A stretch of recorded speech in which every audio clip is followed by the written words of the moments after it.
Welcome back to HPP, the podcast that covers college basketball in the NBA draft inside and out. I am Rich Harris. Thank you for joining us again. Today I'm joined by Drew Barton and Doc Llewellyn. Gentlemen, how are you doing? The NBA season has resumed for its stretch run. Did you enjoy the Kings-Clippers high-scoring double overtime thriller?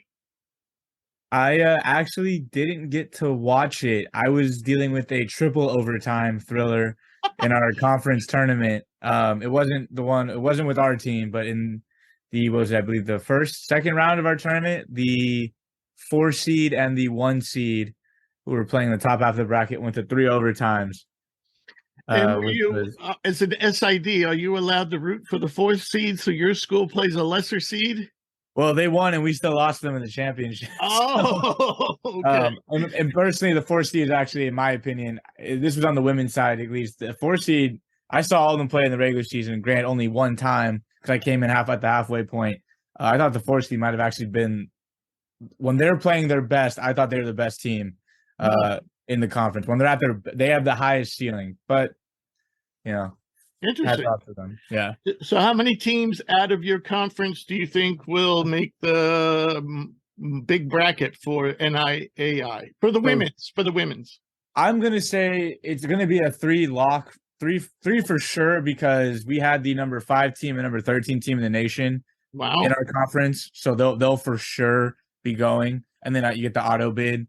Right. We were the 3rd seed. We finished 21. If you include the tournament games, we went 21-9. We had wins over the eventual champion, the 5th seed, or the 5th ranked team. We beat all 3 of those teams at some point.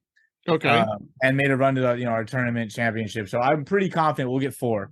And for the show, because I don't think you've ever said on the show exactly what school we're referring to, so we should probably say NIAI now, but soon to be Division II. Yes. It's going to be Menlo College, Bay Area. It's about 15 minutes down the road, 10, 15 minutes down the road from Stanford. Fun fact is Jeff Van Gundy played there for a 2-year stretch, I believe. But no, it's good basketball. NAIA-wise, it is the toughest conference on the men's side in the country from the NAIA standpoint. And then from the women's side, it's also very competitive. It's probably one of the top 2 conferences. So basketball is actually one of the few sports that we're probably ready to most ready to make the jump to the Division II level at. Right. Top to bottom. That's what makes basketball beautiful. I mean, seriously, you don't need many people to do it. You don't need a lot of equipment. You could play it in the city. You could play it in the country. Yep. You could play it in your backyard. Basketball is a beautiful game. So Doc, did you catch that Kings-Clippers game or did you miss it? Yeah, I watched the Kings versus Clippers game. A lot of high scoring now. That's what we expect now in the NBA. Malik Monk, I believe, had 45 off the bench. So it's just I like the Malik Monk coming out of college though, but NBA, I thought he was gonna be more of a star. He has games where he just spontaneously score a lot of points, so it's not really a surprise. But I mean, hey, the Clippers wound up losing. I thought the Clippers was a good defensive team with Kawhi Leonard and Paul George. But I guess they don't play. Nobody played defense no more. That's what we were talking about last week. How defense doesn't matter. Yeah, I believe Malik Monk was a lottery pick, right? And I know just that draft board was the year before I actually started Hoops Prospects, but I think I had him somewhere between 10 and 15. So I would have to say he's somewhat of a disappointment for myself as well. I mean, not only did he have the combo guard characteristics. He's never a great defender, but he had the length and the athleticism to think that he could develop into. I expected him to be, at least like a 6th man, high scoring 6th man, and I thought, with his athleticism and length, he could also be an effective defender. I think basically he's lived up to somewhat lived up to expectations on the offensive end, and that's where it stopped, in my opinion. Yeah, he has an off and on game, definitely. Right. All righty, so let's talk about Russell Westbrook. He signed with the Clippers. He was bought out of his contract with Utah, and he's moved on to the Clippers. So far, they are 0-2 with him. ironically or not so ironically, the Lakers are 4-1 since Russell left. Is this a sign that Russell is just poisonous and not good? Not a plus player, or is this just just coincidence? Too early to tell. Interesting. You want to go first? Yeah, you go ahead, Doc. Go first. I always go first, so I mean, Russ, this might surprise you, Rich. I know in the past I've been very hard on Russ, and I still think he's definitely a very flawed player and one of the most polarizing ones. I didn't get to watch the Sacramento game. I did get to catch a pretty good chunk of that Denver game, which also went to overtime. And I'm gonna say that as it stands, it's a 2-game sample size. I'm not gonna put it on Russ yet. I think for the 2 games, I'm looking at the stats. I watched the Denver game. I think Russ has played well. Definitely better than last year when he really was, in the bottom of the barrel conversation. And while I don't necessarily love Russ in any kind of team setting, really, I think the one thing he gives the Clippers, and it's something that they do need, is he gives them a little bit of leverage with those 2 fragile stars.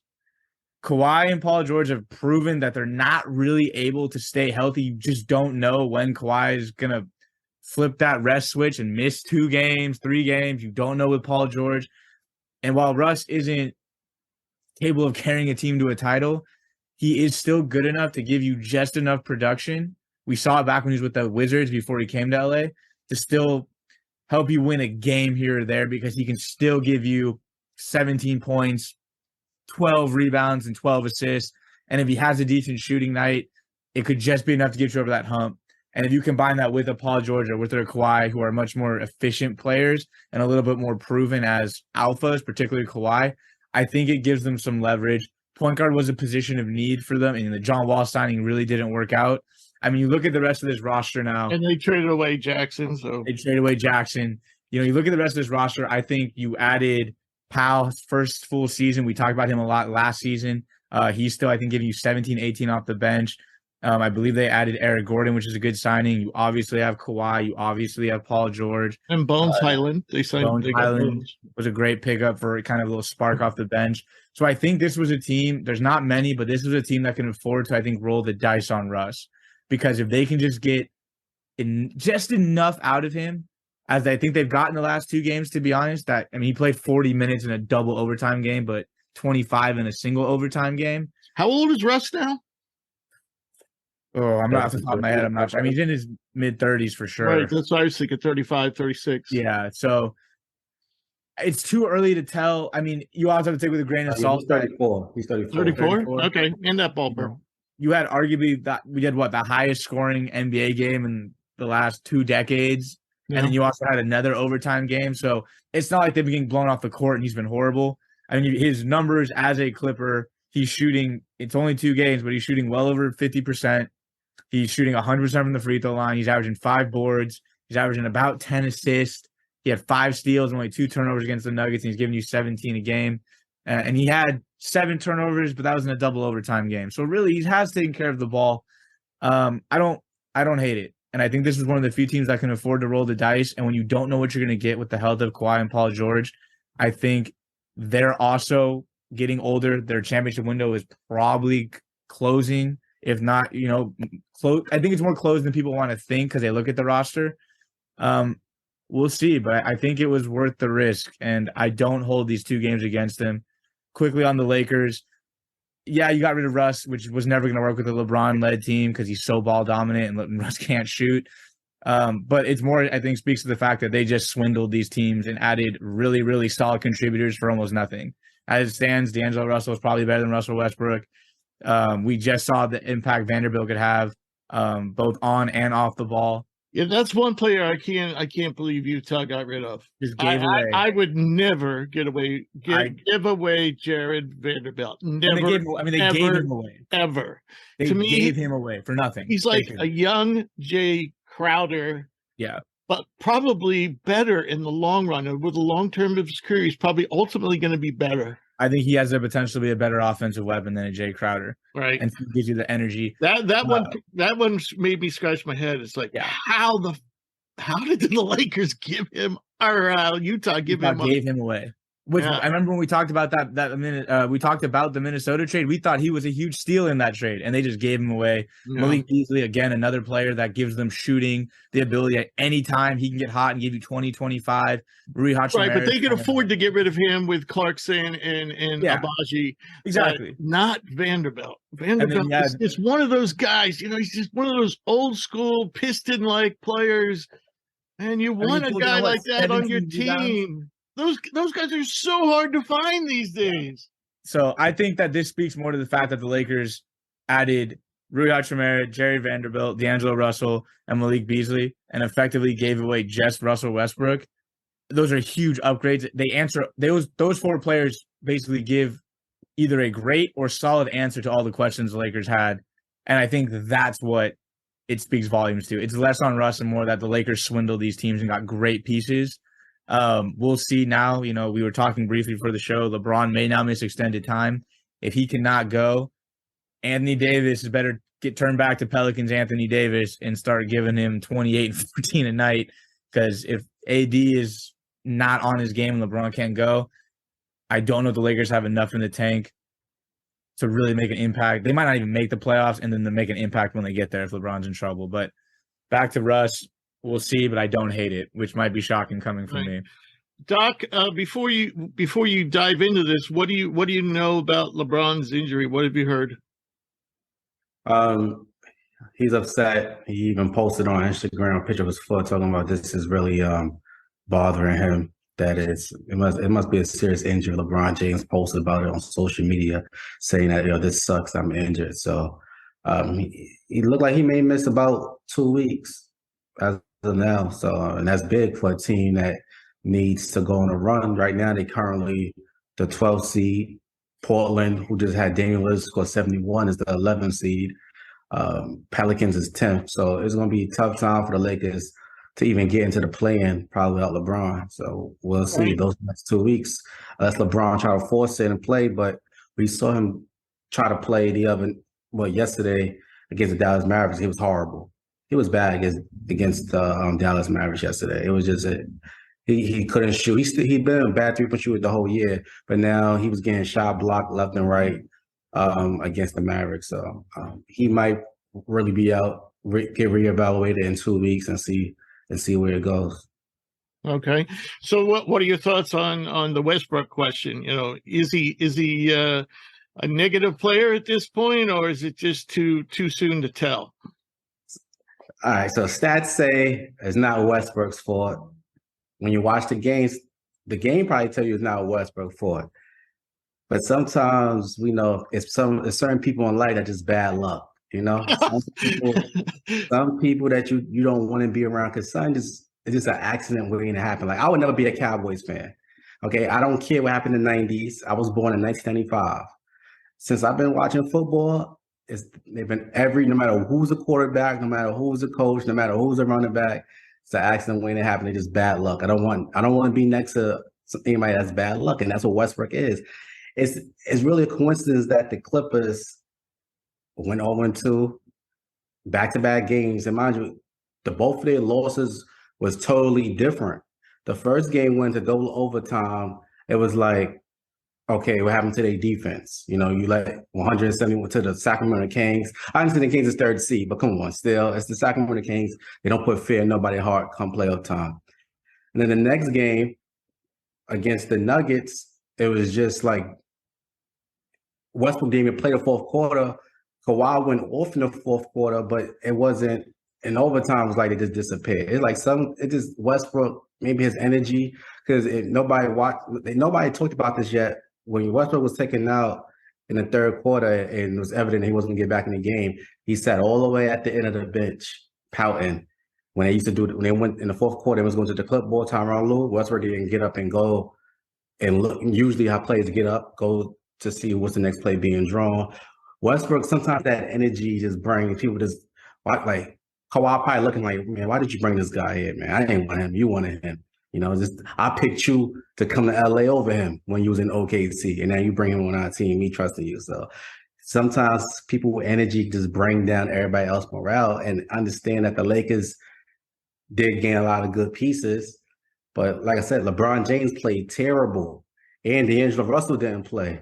And that they came back from 27? I don't know if it was 20. I can't believe it. I think it was 27 or 17 down.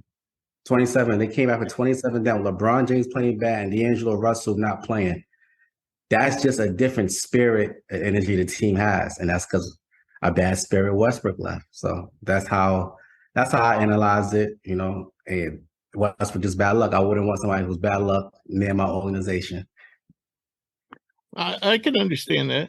So you were born in 95. When were you born, Drew? 97? 96. Wow. Do you guys realize I have Chuck Taylors that are older than both of you? Yeah, I believe that. I just want to talk about one more thing because for sure. Drew brought up, both of you guys brought up like the Clippers bench. They didn't have, and who they let go the game was. They didn't need Westbrook. They got a guy who isn't playing for them named B.J. Boston, right? B.J. Boston is a good player. Not a point guard, though. Not a point guard, but he scores the basket. Like B.J. Boston is like, he has the potential to be better than what people thought Cam Johnson was going to be before the injury. That's what B.J. Boston can be. He could be better, like a legit scorer. I thought he could be a starter, but Clippers don't even want to play him. He's been killing in the G League. He comes sometimes. I think he got a couple 20-point games this season when Kawhi was out, but they don't play him. You got to give young players a chance. This is why the Clippers went out until our Westbrook thinking, we need a point guard. Okay, you guys have Reggie Jackson. He's a good enough point guard to me. When you have those two scorers. The problem was you guys never stayed healthy. That was your biggest problem. It wasn't necessarily truly a point guard because Reggie Jackson's decent. Reggie Jackson played point guard when he was in OKC, when Westbrook was in OKC. He was a true point guard when Westbrook was the two guard. Because Westbrook never been a true point guard himself. So it was like a contradiction again, Westbrook. When Westbrook always been a two guard. Westbrook was a two guard when James Harden was there. Westbrook became a two guard when Reggie Jackson came. And it was another guard. I think it was Eric Maynard. They had another point guard on their team. Maynard. He was there. So he always had like another guard play with him. Even in UCLA, he had wasn't Derek Collison? Yeah, I believe so. Yeah, he's never played like he's not a true point guard. And you gave away Reggie Jackson, so you contradicted yourself. You might as well develop the young guys. You got B.J. Boston, who I'm surprised even fell to the second round. I think he did have a bad. Well, yeah, he didn't play well at Kentucky, but that happens a lot at Kentucky. That happened, and everyone knows that happened a lot at Kentucky because of a system. He wasn't. He played more as an NBA player than a college player. And that's a lot of guys. So his game would have transitioned better in the NBA than it did in college. You're supposed to just give these guys a chance. You got B.J. Boston. You see that he comes in and was getting 20 points. He's a natural scorer, so why not? But I think that's where the Clippers went wrong at. And they still got him deep on the bench. I don't know what Bones Highland's going to do for them because they clearly don't like young guys. And now you got Westbrook, so I don't think Bones Highland, where's his minutes going to come at now? So you're just wasting young guys' talent at this point. And Terrence Mann had a good playoff series when Kawhi went out. But now you look at him this year, he didn't really make that jump because he's still being sheltered by these old guys playing over him. You don't need to play the Morris twins so many minutes. He's not getting better. It's just annoying sometimes to see what the Clippers is doing with their young guys and not trying to develop them into playing more. Yeah, I think Doc brings a really good point that the Clippers have. I forgot Terrence Mann was on the team. I was like, and he's shown so many flashes over the last 4 seasons now. Yeah, I think he's like the flashes. I think this is his 4th year. Yeah. And I think it's just the Clippers, whatever their brain trust is. I mean, I remember the palpable hype when Kawhi, backdoored his way to the Clippers, and then he brought Paul George with him. I just remember everyone be like, "There's a new king in LA," and they have beaten the Lakers head to head in regular season games and all that. But I think the Clippers at this point are really worried internally about what their chance to actually win looks like. You know, are they going to be able to retain Kawhi? Is Kawhi even still the Kawhi that he was 4 years ago? Is Paul George? I mean, Paul George is always in that conversation for being a star, but has yet to ever really individually, I think, take the steps to like execute the things that you need to execute to be a star. Like on paper, the stats look great, and he's been to playoffs, but you know, he's never been in NBA Finals. He never dethroned LeBron when he was in Indiana. He's never really been able to be the guy on his own. So I think that they kind of scared themselves and thinking we just need to compile as much star power as we can right now, push all the chips in and try to win, and we'll figure out what we have in Bones and Terrence. And I agree with Doc. I'm like, I forgot Terrence was on the team, but did you really need to go get Westbrook now that you think about the young talent on your team and add a player that, if it works, it could lead to a championship? But yeah, I think what you're saying though is what they were thinking. They're thinking, we'll get this guy. If it doesn't work, they haven't lost anything. They can cut him if they want. No, totally. I just think they don't think that Boston, man, guys like that are ready. And so, but it might come to the point where, Westbrook never has been a pure point guard. And that's probably what this team needs the most. So, maybe, and so maybe they do go with man more as, like the point guard. But yeah, I think it was kind of like they have nothing to lose. If it doesn't work, we can always bench him or cut him. I think that's what it is. But I think Doc also is right that there's a good chance it's not going to work. One more thing about BJ Boston, Law Murray, who covers the Clippers for The Athletic, comes on the show, fairly regularly. He's a big supporter of BJ Boston. He really he likes his upside like you do, Doc. I love BJ Boston. Yeah. I liked that dude they drafted. He played with he was killing in college. The Preston kid. Oh yeah, yes, yeah. Jason Preston from Ohio. Yeah. And he is a pure point guard. Yep, and they never gave him a chance. Right. So let's move on to another experiment, so to speak. Kyrie and Luka so far are 1-3 together. Is it too early to say this isn't going to work, or what are your guys' observations so far? Go ahead, Doc. Well, 1-3, we knew they wasn't going to play defense. Right. I think the fan base knew it. Anybody knew that the defense was going to be terrible. They relied too much on Luka scoring a lot of first quarter points and Kyrie closing with a lot of fourth quarter points. Said this 2 weeks ago, said it last week.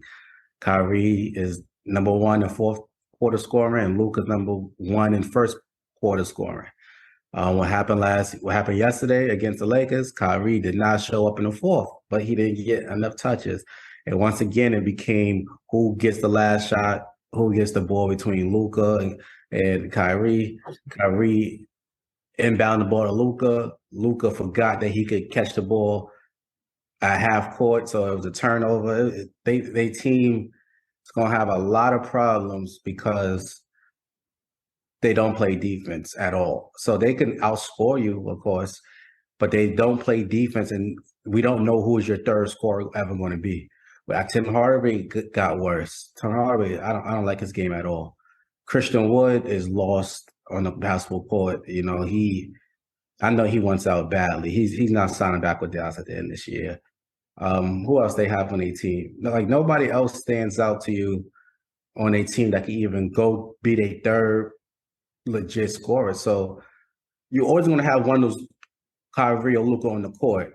But it's like they so much of defensive liabilities, both of them. When you both had them on the court at the same time, that's how the Lakers was able to come back. So it's just they team going to have big problems with chemistry this first season, of course. And also, you also got to put in account, this is the biggest thing I put in context. Kyrie Irving right now is good. Kyrie Irving is always good in the beginning. When he always comes back that first month, he's fine. You won't hear a peep out of him. He will play basketball at his highest level. The next month number 2, he even going to do something social media wise, or his game just starts imploding. Like he's not the same. He starts shooting 8 for 25 in games. That's Kyrie's MO. That's what it been is. When he was in Brooklyn by himself, he only played 20 games before KD and Harden came. He won 8 out of 20 games. He has moments where it looks like he's killing. It looks like he's doing good. He would score 60 points, 50. Then the next games he would score 15, 20, 20, but shoots bad. That's Kyrie's MO. That's always been his MO. So that's going to come.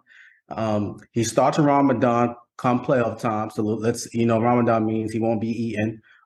He'll be eating like once a day, and that's, I think, is in the morning. After sundown.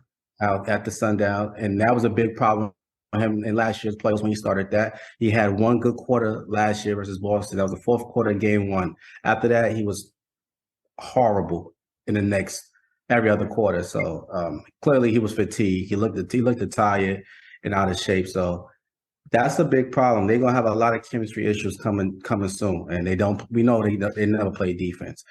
They're gonna rely on both of their scorers. And Luka is looking like he can't play with another scorer. I was telling Mav this. He couldn't play when it comes to playing with another superstar because he needs the ball every possession to be successful. You could see every time the fourth quarter, he's not the same Luka. Okay, is it my turn? Is it your turn? Like he's trying to be non-selfish, but he doesn't know how to play. I understand in Europe, it was easy for him because they play Spurs basketball. Everybody touched the ball, and I know I'm gonna get the ball back. That's not how it is in the U.S. I'm sorry. The only teams that play like that was the Spurs. Nobody else played like that in the NBA. So he's confused. He doesn't understand how to play basketball the right way, and neither of those two guards are true point guards, and that's also a problem. They both scoring guards, So hey, yeah, I agree. Drew, you have any? Thoughts? I mean, Doc hit it on the head. I mean, this we were all skeptical that this would work. We liked the fantasy basketball element of, I've got 2 guys that can give me 40 any night. That was about as far as this went. We're not playing fantasy basketball. We're playing real life basketball. It's almost like this team needed another less ball dominant guard who could also give Luka rest, get his own shots, play a little bit of point guard if needed, and like a really long 3-and-D type of wing. That seems like this is what this team needed, and that's what this team gave away to get Kyrie. And you look at the rest of this roster, and it's terrible. This roster sucks. It really, if you look past it, it sucks. In my opinion, it sucks. Tim Hardaway is playing horrible. He's shooting, I think, 38% from the field, and he's supposed to be your third scoring option. A guy who could, in theory, maybe take a load off if one of those other guys aren't out there, and he's giving you 14 a game. Is part of that probably because he has to deal with playing with Luka on top of now deal with playing with Kyrie? Absolutely. I'm sure it's very difficult in a rhythmic game like basketball to be efficient every night when you don't know if you're going to get 12 shots or you might get 4 because it's just one of those Luka nights. I mean, I liked the Christian Wood signing to start the season thinking, okay, he's a little lower profile of a player. He can probably thrive with Luka a little bit better than, say, a Kristaps could because he's, again, a little bit lower profile, can shoot the 3 well. Well, he also is more willing to, participate in the pick and roll. Exactly. And the box score looks awesome after the season. But, yeah, I think, again, Doc's right. I just, looking at him, he just doesn't seem really all that interested. And now I think he really feels like a third wheel. I mean, now he's coming off the bench. He's not even playing 30 minutes a game. I mean, so your third best player, statistically at least, is really a non-factor. You're like not really using him. You're treating him more kind of like a 7th, maybe 6th man type of player. I mean, I don't get what the plan is. The plan that these two are going to eventually gel and we're just going to literally let them alternate every possession who gets to shoot. I mean, it just doesn't make sense. You have no other real contributors. I know Maxi Kleber is coming back and, he can give you some 3-point shooting. He tries on defense. But, like, Maxi Kleber is the answer. That's what's going to get you to the Western Conference Finals, and you're going to beat the Nuggets or the Clippers with that. Right. So you have to ask yourself, I mean, was this team just better off keeping Brunson and Finney-Smith and not signing Wood and not trading for Kyrie. I mean, to me, last year's team seems better than this year's team. I told Matt that last year. I told Matt that when he was here. I told him, listen, the best opportunity he had was with those guys from last year because of defense. Because they survived more on defense than it was, Luka is so great, Luka's so great. You know, that team still won a first-round matchup without Luka. That's what people is forgetting. That first round, Luka was injured. They won that series without Luka to go to the second round. So the team survived on defense. You know, that was the game plan. And defense, good 3-point shooting. And Luka gives you his 25, 7 and 7. Right, but what Doc's saying is they won, you know, without that was their recipe. Defend, get production from everybody, and then your star player is going to give you. It was the LeBron James 2007 Finals run recipe. LeBron's going to give us 25 to 30 a night, stuff the stat sheet, and everyone else around him defends and hopefully can knock down some timely shots. And there's one other kind of semi-star at the time, like a Mo Williams, Jalen Brunson kind of player to help just take a little bit of the load off, and you let it ride. But this is why I told bring up math again. I wish I was there to rub it in his face. This is what I always wanted. I wanted to see Luka with another superstar to explain to Luka fans that it's hard to match him up with another superstar because his game isn't meant to play with other superstars. His game is to play how Iverson had a team. Iverson had an all-defensive team, you know? Yeah. That benefited Iverson. I tell people this, a lot of people say Iverson didn't have help. Well, the only type of help you could have gave Iverson that would have matched well with Iverson would have been a guy like Klay Thompson. That's the only type of match. Well, he had Korver, so. Well, Korver doesn't play defense though. No, but I mean, Korver was helpful to that team. Yeah, but Korver, they were mostly defensive. Yeah. I'm saying he needs a elite 3-and-D guy like Klay Thompson, right, for that to have been successful in 2001. You know, for them to actually win a championship, and that's what Luka needs. Luka needed like just solid guys, but if he could have had probably like a legit all-star, that's probably like a 3-and-D guy, like a legit all-star, probably like prime, not this Klay Thompson, but prime Klay Thompson. Maybe that would have worked, or maybe if Luka could play with a great big man, you know, that's probably what's the best for Luka, playing with an exceptional big man. But there's not that many that in today's league anymore, so the odds of that is unlikely. But him playing with another guard or him playing with a guy like Porzingis, probably it doesn't work because they too much alike. He needs to play with a legit center, which is kind of extinct now, or a legit big 3-and-D small forward type of Scottie Pippen type guy. That's probably what probably been good for him, but it's not that many of those even in the NBA. Right. It's just Luka is just hard to match. It's hard to find his perfect fit. I honestly, can any of you guys name the championship team that won with 2 superstar guards? And that's it. No big men. No. I don't think that happened. Not guards like this. Like you said, like the last great backcourt that won was probably Steph and Klay. Yeah, that was but again, Klay's not like Kyrie. Klay's like his own unique thing. I mean, I've watched him play his whole career. He's a very unique star player in that not only is his entire game predicated off the ball, and he's arguably the greatest off-ball shooter ever. It's also the mindset. That dude has no legitimately. That dude has no ego. Right. I can remember one. Walt Clyde Frazier and Earl the Pearl Monroe. What was that? 72? That was the 70. Yeah, wasn't that the 72 Knicks? Yeah. But that was like early 70s. And they beat Jerry West, Gail Goodrich, and Wilt Chamberlain on the other side. So that was the famous series where Willis Reed came out and no one thought he was going to play, and he played in Game 7. Pistons had Isaiah and Dumars. There's one. Isaiah and Dumars. And they also didn't they also do that with Isaiah and Chauncey, or was that Chauncey and Dumars? That was Chauncey and Hamilton. Yeah, but those teams, those aren't just those 2 guards. Yeah, that was more.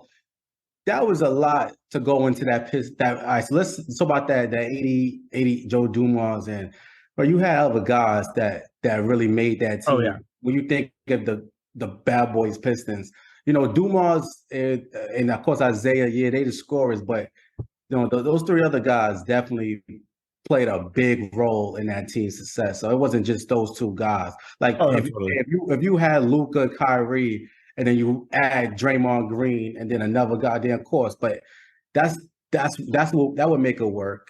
But it's hard to get all those guys on one team. So I think if you look pre-Michael, they're really you look at those championship teams, except for maybe Rick Barry's Golden State Warriors. Most of them were consisted of 5 or 6 really good players. There was nobody even the Lakers. It wasn't just Kareem or it wasn't just Magic. It was Kareem and Magic, and then Michael Cooper and Jamal Wilkes and Worthy. Right. So. Yeah, you need, and I think even today, you need 4 or 5 good players. You need 2 or 3 guys that can really fill it up, and you need 3 more that can actually play a complementary role as either passers, defenders, things of that nature. But. All right, so I got one more question for you. I don't want to dive too much into the detail. We're going to have a special episode on this later in the week, and I'm talking about the Brandon Miller situation. Specifically, I don't want to necessarily talk about whether he's guilty or innocent or whatever. What I want, from what you guys know, how do you think this has affected obviously it's not a positive for his draft stock, but I mean, we have him number 3 on our draft board, but depending on what we find out, there's certain things we just don't know all the details. We don't know the answers to, But once we get those answers, it could look pretty good for him, or at least not so bad for him, or it could look really bad for him. So what do you think this has done to his draft stock? I mean, this is almost unprecedented territory. Typically, let's take Amoni Bates, for example. Amoni Bates was probably, even after his disastrous year at Memphis, coming into this year, I think most people still thought, he's probably going to be a late first rounder. And then he got in trouble, and some people, were just took him off their draft board completely. I never did that until I found out the truth, and it turned out that it wasn't that big of a deal. And he was honest about it, and he's paid his penalties. So, but I still dropped him probably about 10, 15 spots. So now he's in the middle of the second round. My question is, I know it's hard to answer because we don't have all the information, but what's your gut telling you on, is this going to affect Brandon Miller's draft stock? And if so, how much? Yeah, so obviously if it comes out that he is guilty and heavily involved, it's going to affect his draft stock just from the objective fact that he's going to probably be in some form of legal trouble, and teams are I can't touch this because it's a bridge too far. But one thing that I know about professional sports, from the NFL to the NBA to the MLB, is talent trumps damn near everything.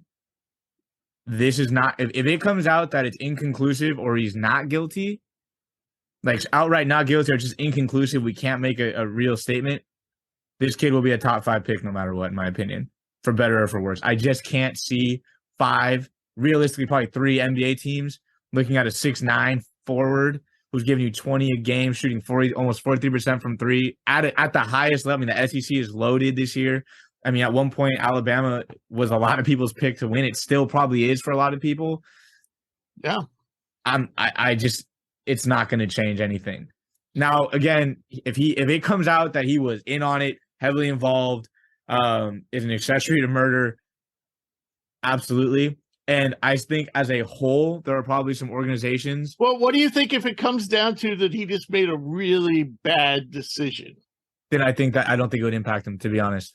Because I think that there's enough teams that can talk themselves into the... Such as the bad decision he made on Saturday when he did the pat down.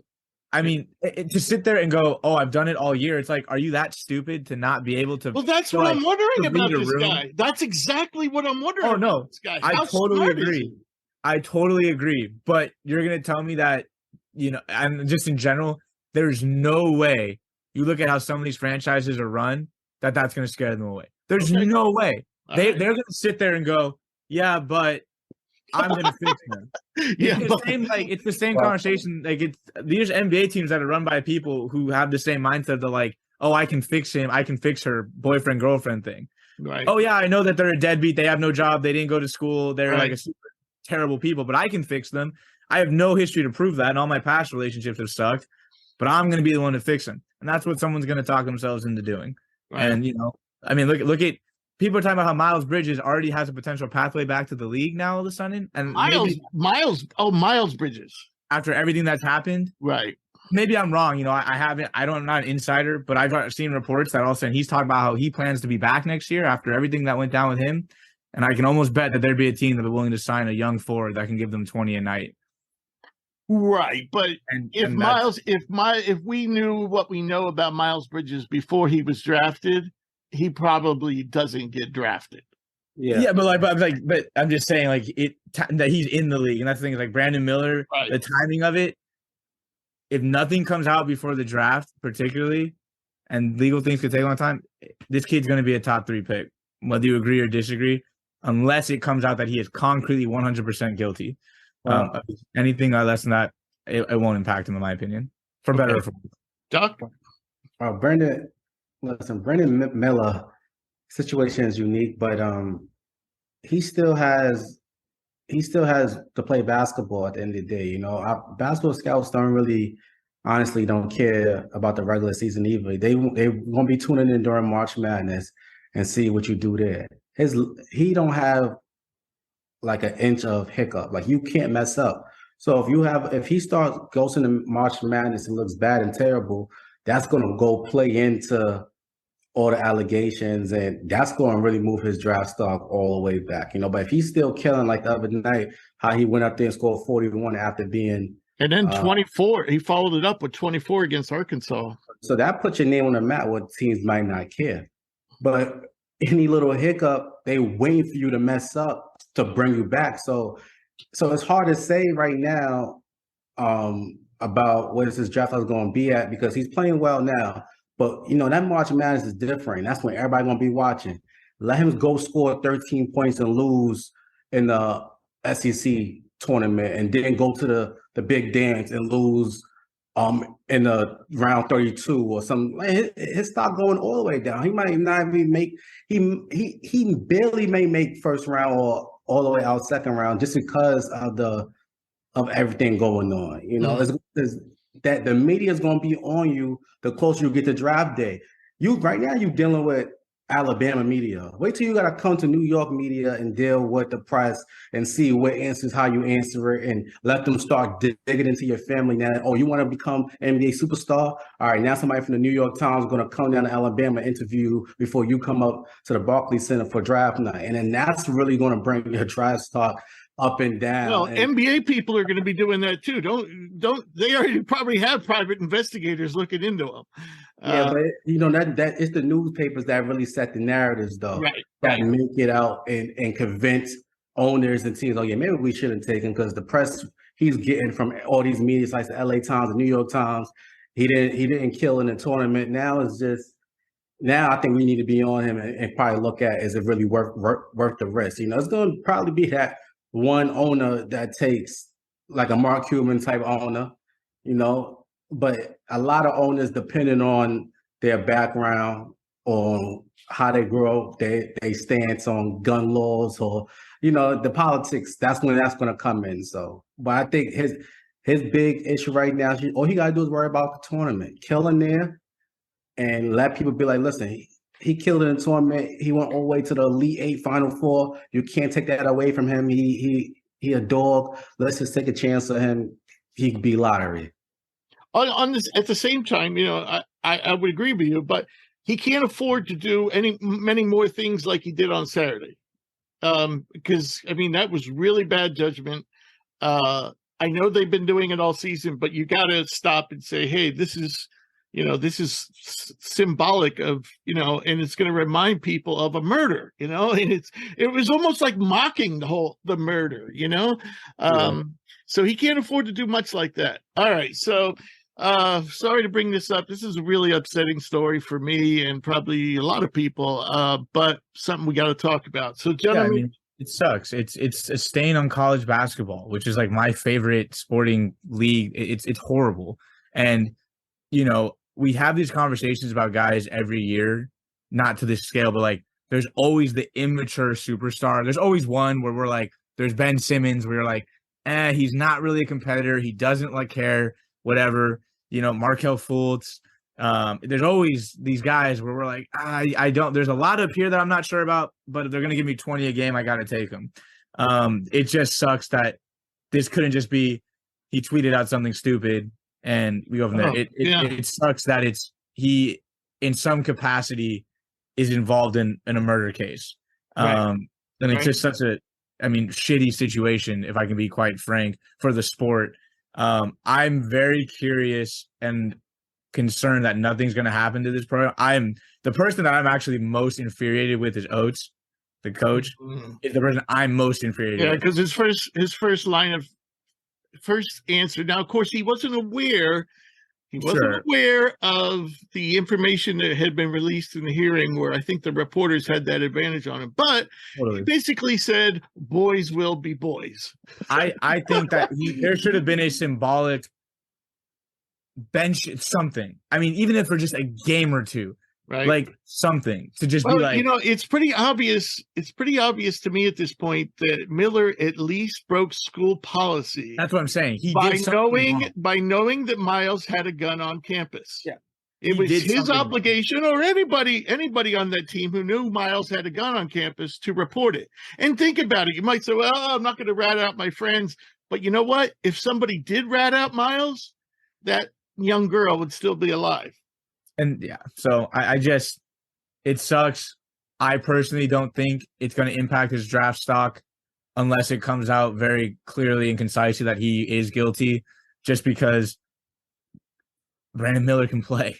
Yeah. And we've seen very much so. Many, and I think he's the clear, he's a clear top 5 prospect. And he is, in my opinion, the best college freshman. I know Scoot and Victor are different but in college, he's the Paolo this year in college. And everyone knows what Paolo was. That's how good he is. And Rich, I haven't been around college ball as much the last month and a half, but when I was watching it a lot and we were doing our weekly episodes, he was the guy, and he's gotten better. My concern early in the year he has. Yeah. He has gotten a lot better. The concern before was he can shoot from 3, 6'10", he boards pretty well, but doesn't really do a lot else, and he's kind of inefficient from everywhere else. He's shooting 47% from the field now. This dude is the real. He's taking it to the rim. Yeah. He's doing a lot. He's still got some room to do all the way around. Yeah. All right, we got to wrap up because of time. But gentlemen, thank you so much. Next week we'll be talking more NBA stuff. Maybe by then Quinn Snyder will be hired by the Atlanta Hawks. That'll give us something to talk about. Or has he been? He did get signed. Did he get hired? On a 5-year deal. 5-year deal. Yeah. When was that? Today. Yeah. I missed that. I knew it was in the works. All right. Well, we can start talking. That's one of the things we could talk about. All right, gentlemen. So thanks so much. All right. So it's time to move on to our college notebook. And that means Bunny is joining me. Excuse me. And we're going to obviously be talking a lot about March Madness. And the first thing we wanted to talk about, this is something Bunny brought up, which was the differences in conferences. So I'll basically read this off as Bunny wrote it. He said, when making selections for March Madness, is there too much weight given to teams in power conferences? Teams that are barely above 500 and well below 500 in conference, such as West Virginia, Oklahoma State, and Wisconsin, are getting far more consideration as at-large selections for the NCAA tournament over mid-major teams with stellar records in overall and in conference, such as Santa Clara, VCU, Charleston, Florida Atlantic, UAB, Toledo, Drake, Oral Roberts. So basically what we'd like to talk about is, should there be a change? Should there even be specific guidelines for a selection process?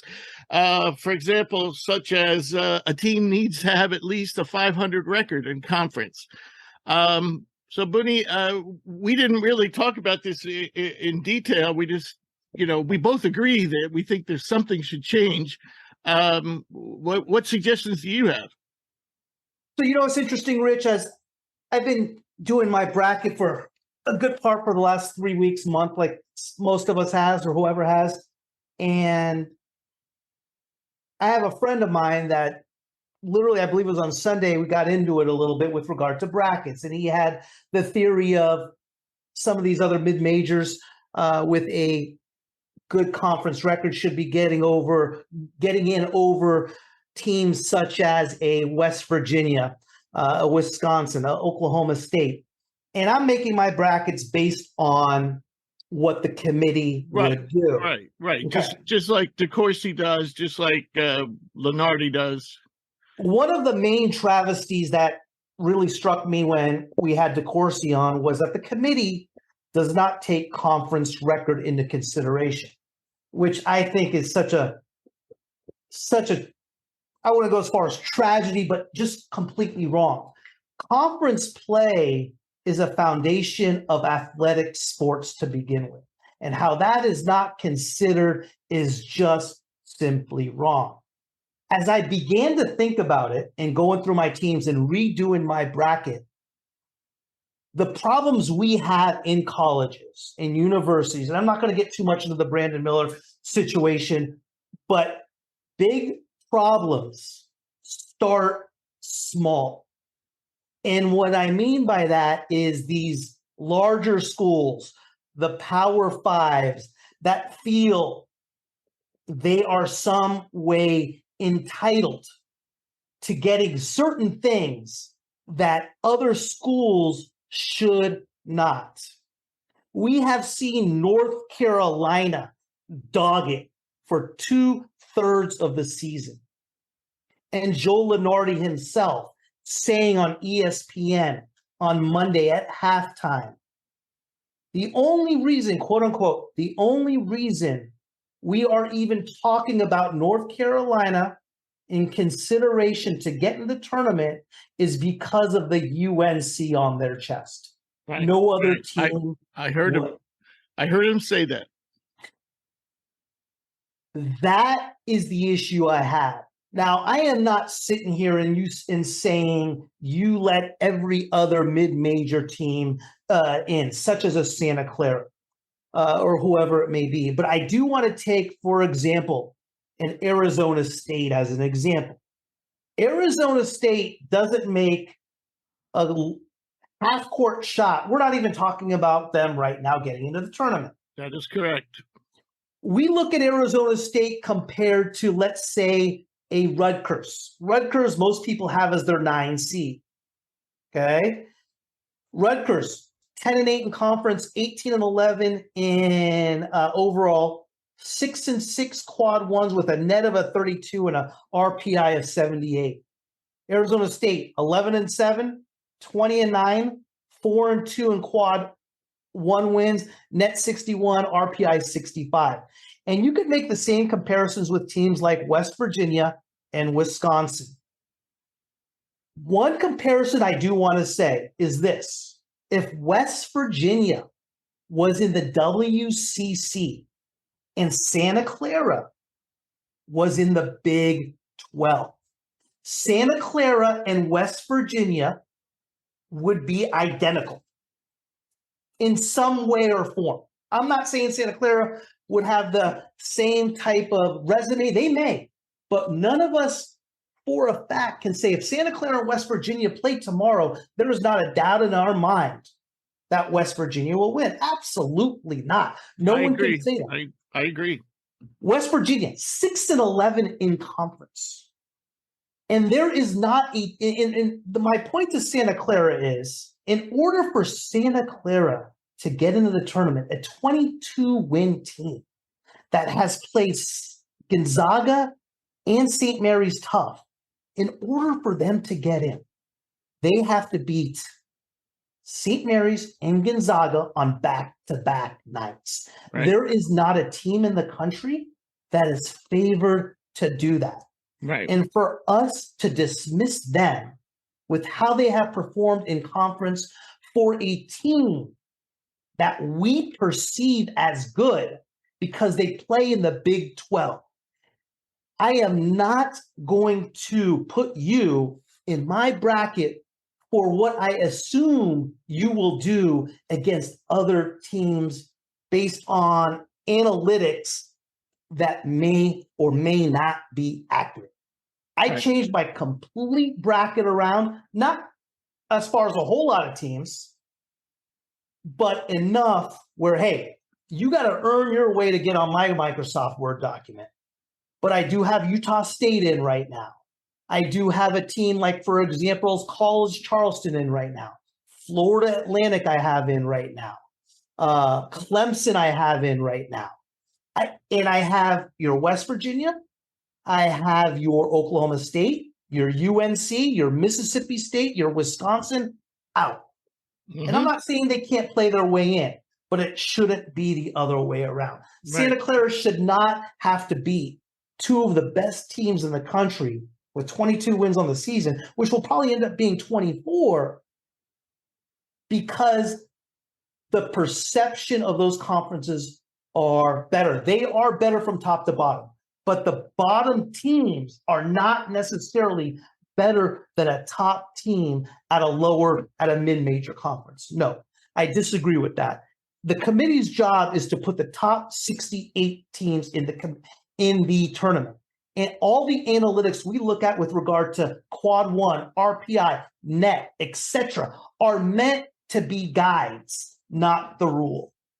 And I feel if, like I said earlier, this goes to a bigger problem of entitlement, which leads to bigger and bigger problems. And I'm not, in my bracket, Rich, is not going to be part of the problem. Right.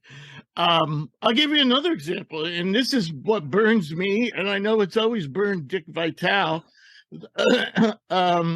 Let's talk about Oral Roberts, a team that 2 years ago or 3 years ago went to the Sweet 16 with Kevin O'Banner and Max, midcourt Max. What's his Ace Smith?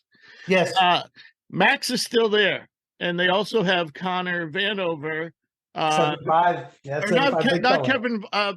They have a 7-foot. Vanover, yeah. Is it Vanover? Okay. Mm-hmm. Right. So this year, they're undefeated going into their conference tournament. 18-0, ran the table, and 27-4 on the season. Now, did they play a tough schedule? No, but as we know, DeCourcy clearly has stated to us 2 years in a row that teams like Oral Roberts or even Santa Clara or Santa Barbara, no mid-major or no major power conference team will play those teams anywhere but their place. They won't play them on the road, and a lot of times they won't play them on a neutral site unless it's in some kind of, Phil Knight tournament or Maui or something like that. So that makes it very difficult. Now, DeCourcy's solution is they all play each other. And I agree, Oral Roberts should probably go out and play teams like Southern Miss and, other good teams that are high-level mid-majors, and that would give them more separation. But still, I assume it's a little more complicated than that, or they would do it. That's my guess. So with Oral Roberts, if they slip up in their tournament, they are not going to make it, okay? Now, that I have a problem with, because I feel, just like you just got done saying, when we look at, go back to the, I'm going to go back to the Big 12 and just look at their records. Give me one sec. Big 12. Okay, here we go. So right now, the Big 12 has 10 teams, as we're all aware of. The top four have winning records in conference. TCU's number 5 at 500, 8-8. Everybody else is below 500, okay, including Iowa State, who's actually been playing very poorly of late. My point being is, why do we play the regular season if we're considering 5-12 Texas Tech, 6-11 West Virginia, 7-10 Oklahoma State? What I would like to see is you have to at least finish in the upper half of your conference and or have at least a 500 record. One of those, you could qualify either way. So now that would eliminate, in my system, that would eliminate Iowa State, Oklahoma State, West Virginia, and Texas Tech. So people at Iowa State wouldn't be so happy, but Iowa State still has a chance to get to 500 too. So, but my point of it is why did we play the season? Why did we play the season? Why did TCU, or not TCU, why did Oral Roberts go 27-4 and they're not really in consideration, and Texas Tech is 16-14 and they are in consideration? I 100% agree. And my point is, you can't say that Oral Roberts has no chance, because they do. We saw it. You know, and we've seen a history in the NCAA of upset after upset after upset after upset. George Mason got to the Final Four. And what's so unfair about a team like Oral Roberts, and you mentioned it, is basketball, like any other sport, can have a particular night where you just can't get the ball in the hole, and someone else catches fire where you can get upset. I agree with you. Or something else should be top 500 or top half of the conference, or get to the semis of your conference tournament just to be considered. Well, what you could do too is throw in the conference tournament record in your conference record, so that could be part of it. So let's say Iowa State finishes the season at 8-10 in conference, but they win 3 games in the conference tournament and fall short in the championship game. That would still put them over 500 in conference. Yeah. So I would include what they do in the conference tournament as part of their conference record. Yeah, no, I tell you, me and my friend were going at it for about a day and a half. I'm calling him names. He's calling me names.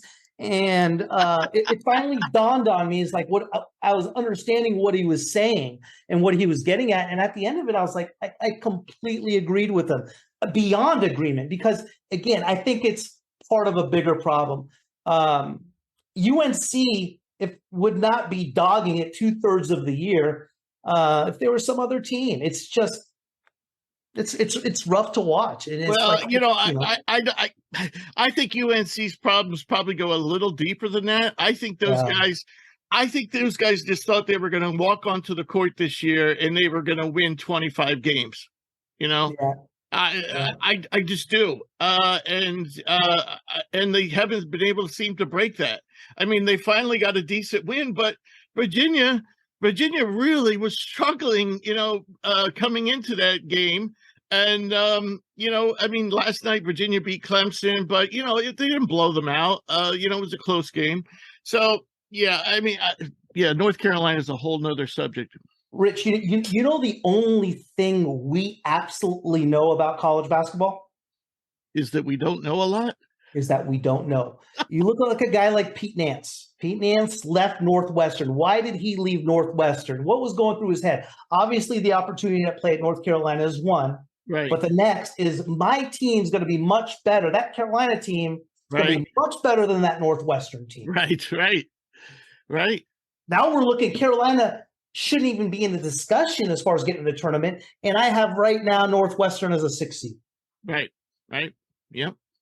So, it's just, and that's good. And it trickles down to the committee's tournament selection. Now, to their defense, they haven't come out. We're all going based on DeCourcy and on Lenardi and et cetera. But that's what it looks like. Right. And you know what? Some of this comes down to dollars. Or I think it all actually comes down to dollars, because what they're going to say is a university like Oklahoma State, is a lot bigger than Oral Roberts. So they're going to draw more interest. I don't know if they're going to actually draw more interest on TV, because I'd much rather watch Oral Roberts play Rutgers or Northwestern than watch Oklahoma State play Rutgers or Northwestern in the first round of the tournament. I'm more interested. I like to watch the little guys play against the big guys. But in terms of, fan base and things like that, I suppose. I see where you're going but for me, and maybe it's just my opinion, but I think if you were to take a general opinion, you look at the playing games, right? Playing games right now potentially is like, for example, a Missouri versus a Oklahoma State, or a Wisconsin or a West Virginia versus a Wisconsin. I'm throwing a few last four to get in teams in there. Who wouldn't want to see, instead of that, a Wisconsin versus a Toledo? Right. Yeah. A West Virginia versus a Santa Clara, for example. Yeah. Or a Utah State. I agree. All right, so we're going to move on to our second topic, and this is purely for fun. We're not saying these are absolute scenarios, right? And basically the premise is that each conference, there's going to be a limitation. Yep. And in that limitation of how many teams they get in, they're most likely going to knock each other out. Now, of course, we had some things where we couldn't make that totally work. So, but in each of these teams, basically, if you look at Lenardi's bracket now, he has one in these either or situations. Lenardi has one team in and he has another out. But we're also going to consider whether these teams can win their conference tournament. So here, I'll read what I have written. Based on the expectations of these conferences, will receive the following number of bids: Big Ten 9, Big 12 7 or 8, Mountain West 2 or 3, Southeast or SEC 7 or 8, Big East 5 or 6, ACC 5 to 7. So that's the biggest range we have here. Pac-12 3 or 4, and American Conference or American Athletic Conference 1 or 2. So, Bunny, so basically we're asking you, who do you think is going to get in between, given these either or scenarios? First one is Rutgers or Penn State. You got to just Rutgers' overall body of work this year is a big deal. And I think over their last win, coming back from 19 at Penn State and an earlier win at Purdue, you just got to take Rutgers over Penn State.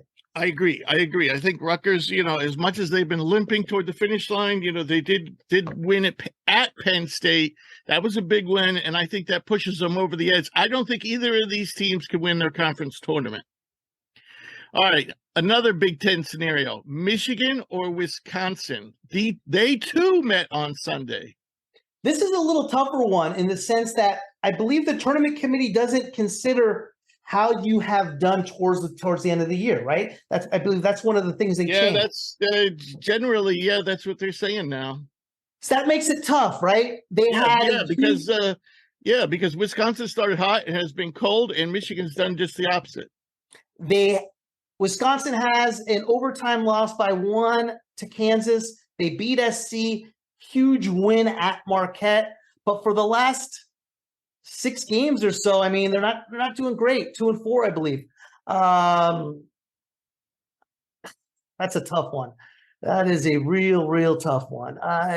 Looking at the body of work the whole year, I would have to take Wisconsin. All right. Do you think either of these teams has a chance to win the Big Ten championship? I think Michigan does. I do too. That's why I'm taking Michigan. Okay. And they just beat Wisconsin too. They did in overtime. And of course, Wisconsin lost Chucky Hepburn during the game. Michigan didn't have Jet Howard for the game, but it seems like Howard is a lot closer to playing than Chucky is. So I think that's in their advantage too. Yeah. All right. 2 teams that also met recently: West Virginia or Oklahoma State. This Oklahoma State team has me a little bamboozled in the sense of you watch them and they pass the eyeball test. They're athletic. Yeah. Their cards are big. They're strong. I really felt like they were going to handle the last two games at home, Kansas State and Baylor. I felt like it was matchup problems for the other teams. If I had to choose one this year, I would take Oklahoma State. I think Oklahoma State has more talent. They're a little banged up right now. They have 3 players questionable for their next game right now. Yeah. And West Virginia just won. So as much as I agree with you, Oklahoma State kind of passes the eye test it's kind of easy eye test wise. I'm going to go with West Virginia just based on the fact that Oklahoma State's banged up and West Virginia just beat them while they were banged up. So, all right. So we got Boise State, who got a big win last night over San Diego State, which probably locked them in. Yeah. Or Utah State. I like both teams a lot. I do think this Boise State team, their 5 starters are very, very, very good. They don't have any depth beyond that. I like Boise State over Utah State. Yeah, I do too. Like I said, when I made this list, the San Diego State game hadn't been played. But I think Boise beating San Diego State last night, that punched their ticket. All right.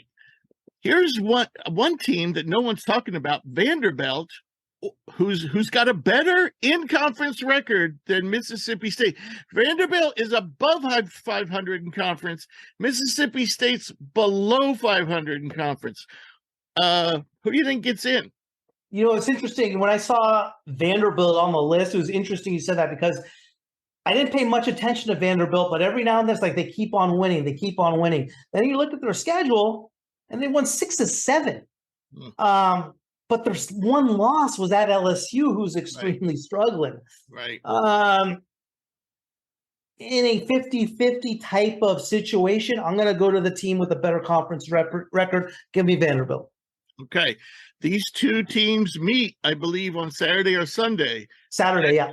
Yeah, so that could be I'm going to go with Mississippi State. I think they probably both have the same number of quality wins, but Mississippi State doesn't have so many bad losses as Vanderbilt. And Vanderbilt racked up a lot of bad losses early in the season.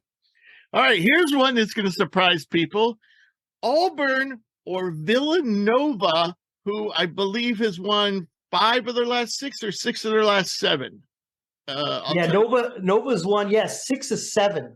6 to 7, including victories, 2 victories over Seton Hall, 1 over Creighton, and 1 at Xavier. And they got who was the main guy they got back? Was I believe Justin Moore? Justin Moore. I like Villanova in this one, and Auburn's going the opposite direction. Exactly. And I think Villanova could win the Big East tournament. I don't see Auburn winning the SEC tournament. That's 100%. Why I favor Villanova. All right, here's our favorite team to talk about: North Carolina or Arizona State. I'm not going to be part of the problem, Rich. Arizona State. Well, you know what? I actually think Carolina has a better chance to win the ACC than Arizona State does of winning the Pac-12. So I agree with that. Yeah. I'm going to favor the Tar Heels here. Okay. If they get knocked out, I will not be crying because they deserve it. They deserve it. All right. Here's 2 of our favorite teams, and we unfortunately have them matched up in the either-or scenario. Nevada, who just lost to Wyoming on Monday, and Clemson, who really needed to beat Virginia last night at Virginia, came up short. Wyoming's been playing good, and it's not easy for any team as of late to go into Laramie. Right. Well, this time of year, get a win. But I talked to Keenan Blackshear, and I said, well, your schedule looks pretty favorable. And he goes, but we got to go to Wyoming. And I said to him, Wyoming hasn't been anything this year. And he said, that place is tough. And it's dangerous with a team like that has nothing to lose. I like the Nevada team a lot. I think they're very, very good. They're one of my sleepers to go to the Sweet 16 if they can get in. I like Nevada. I do too. And again, I think both of these teams have a chance to win their conference tournament, but I think Nevada's chances are greater than Clemson's. So I like Nevada there. All right, last but not least, we have Memphis, second place in the AAC versus the ninth place Texas Tech Red Raiders in the Big 12. Texas Tech is an interesting team. They've been playing a lot better since they got AMAC back. It was a difference maker for sure. They won 4 in a row, then lost a 1-point thriller to TCU and lost a real tight game at Kansas. I agree. I think that I think Texas Tech has a better chance to win the Big 12 than Memphis does to win CUSA. I don't know if That's a tough one. Yeah, I don't know if I agree with that. I just think that ultimately, I think Texas Tech is going to be a victim of what we just got done talking about in the item above. You know, they just don't have many conference wins.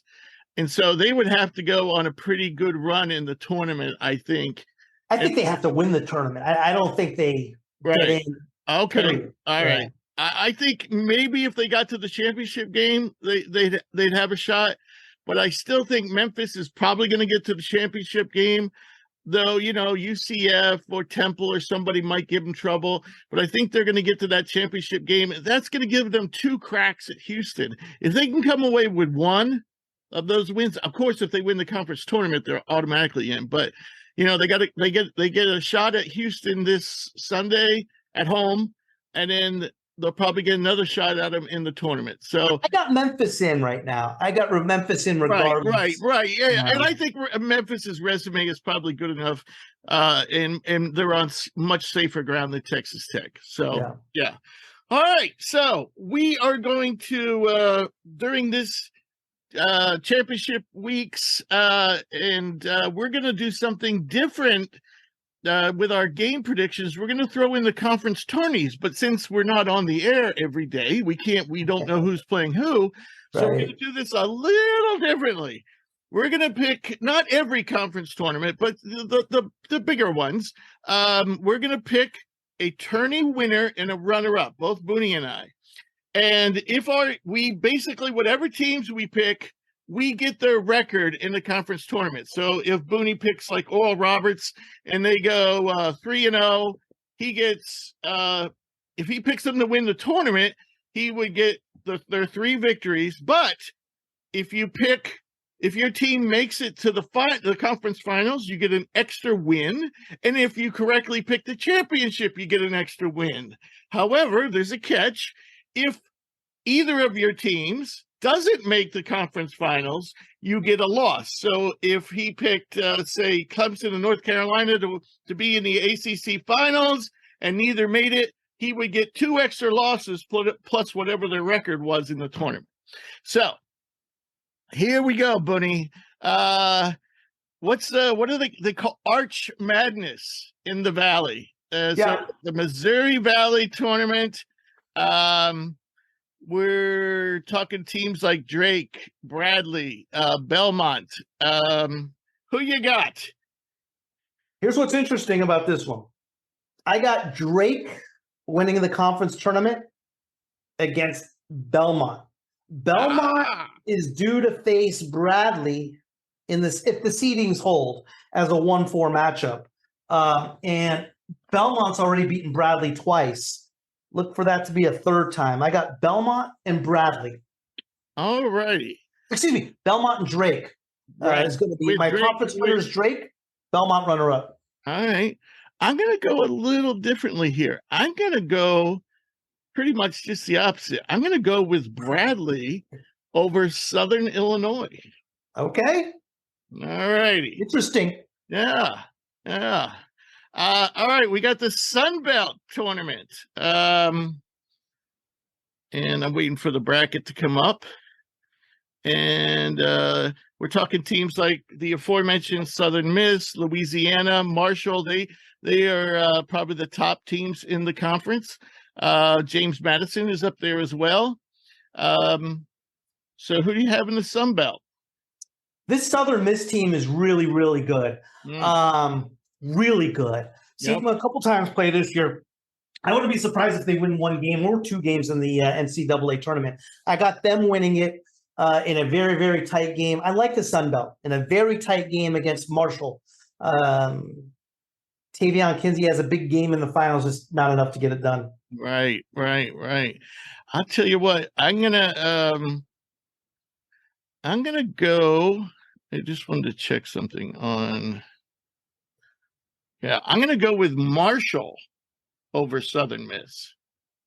So okay, I can see that. I almost went that route. All right, so now we have the Southern Conference, or the SoCon as it's known. I actually texted Jake Stevens last night to find out what his status was, and unfortunately he didn't get back to me. So I'm going to have to assume it's not looking good for Jake. And they fell to the 7th seed. I don't know what happened there. I guess everybody was bunched up pretty closely, but we thought they might have a shot at the 4th seed. So some of the top teams in this conference are Furman, East Tennessee State, Samford, Greensboro. It's a pretty tight conference. I like Greensboro. I like this North Carolina Greensboro team. Very, very good. And I like them beating Furman in the finals. Wow. I really like Furman. I think they're a quality team. I was going to say Furman over Greensboro. Okay. So we're in agreement there. So next is the Horizon, and we have a great surprise today that Dwayne Cohill of the number 1 seed Youngstown State is going to be joining us later. And so the teams in the Horizon are Cleveland State, Northern Kentucky, of course, Youngstown, Milwaukee.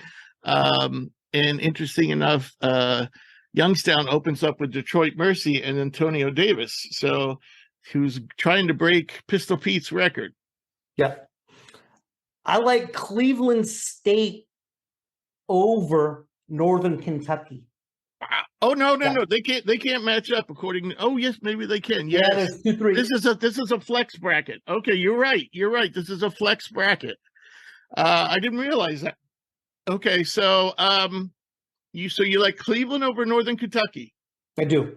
It's a pretty tight conference as far as rankings and so forth. I've seen a few of them play. They're impressive. Youngstown State, no question. Cohill's a great player, but a lot of their games, he's had to have big second halves in order for them to win. Exactly. That is true. Yeah. I'm going to go with Youngstown over Northern Kentucky.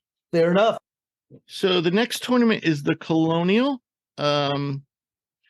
And this has been an interesting conference this year, to say the least, with the biggies being Hofstra and Charleston.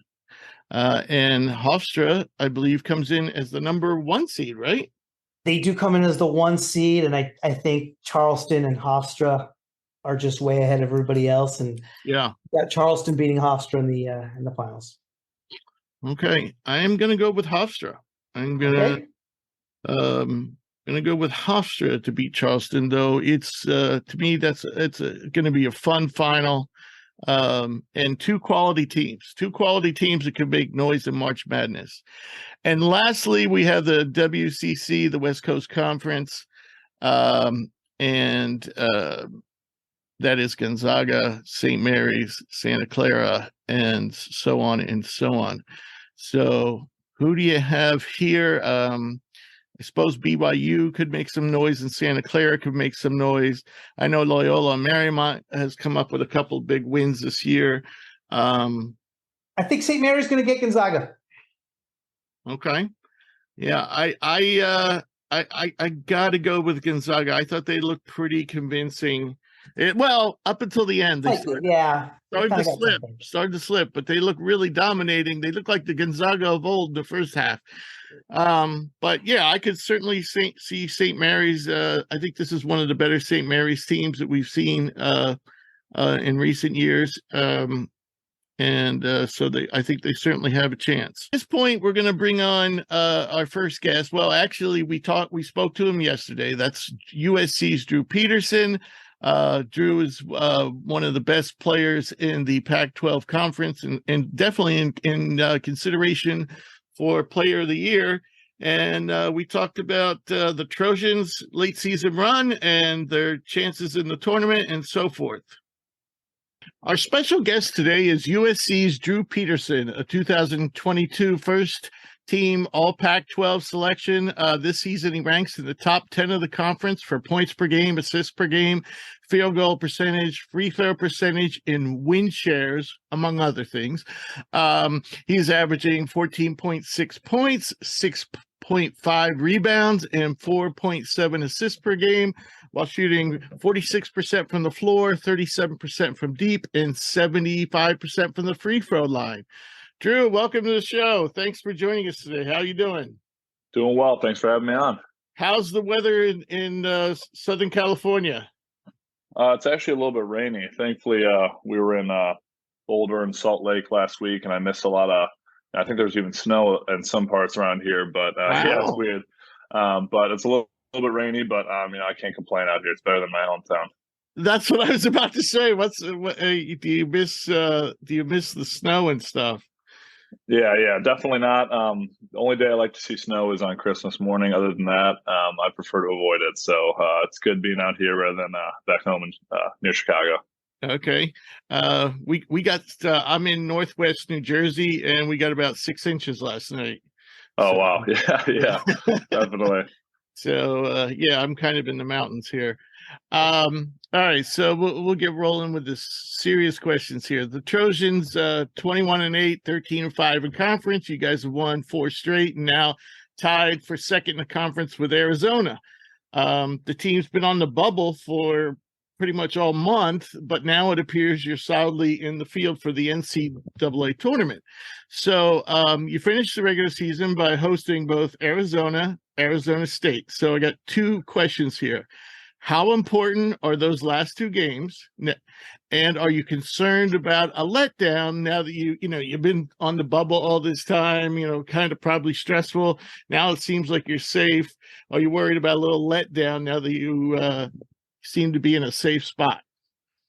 Definitely I think there's a lot of outside noise with bubble and rankings and all that stuff, and we just try to be consistent. We've been very consistent recently, and I think we're one of those teams that has really gotten better since game 1. And I think the biggest thing for us is I think it starts with our defense. The past few years since I've been here, we've been top 5, 10 defensive team nationally, and I think that's what's kind of led us over this past few weeks. And so we're excited to get another shot to potentially boost our standings in the eyes of the media and everyone else. And like you said, we're tied for second now, and so we're not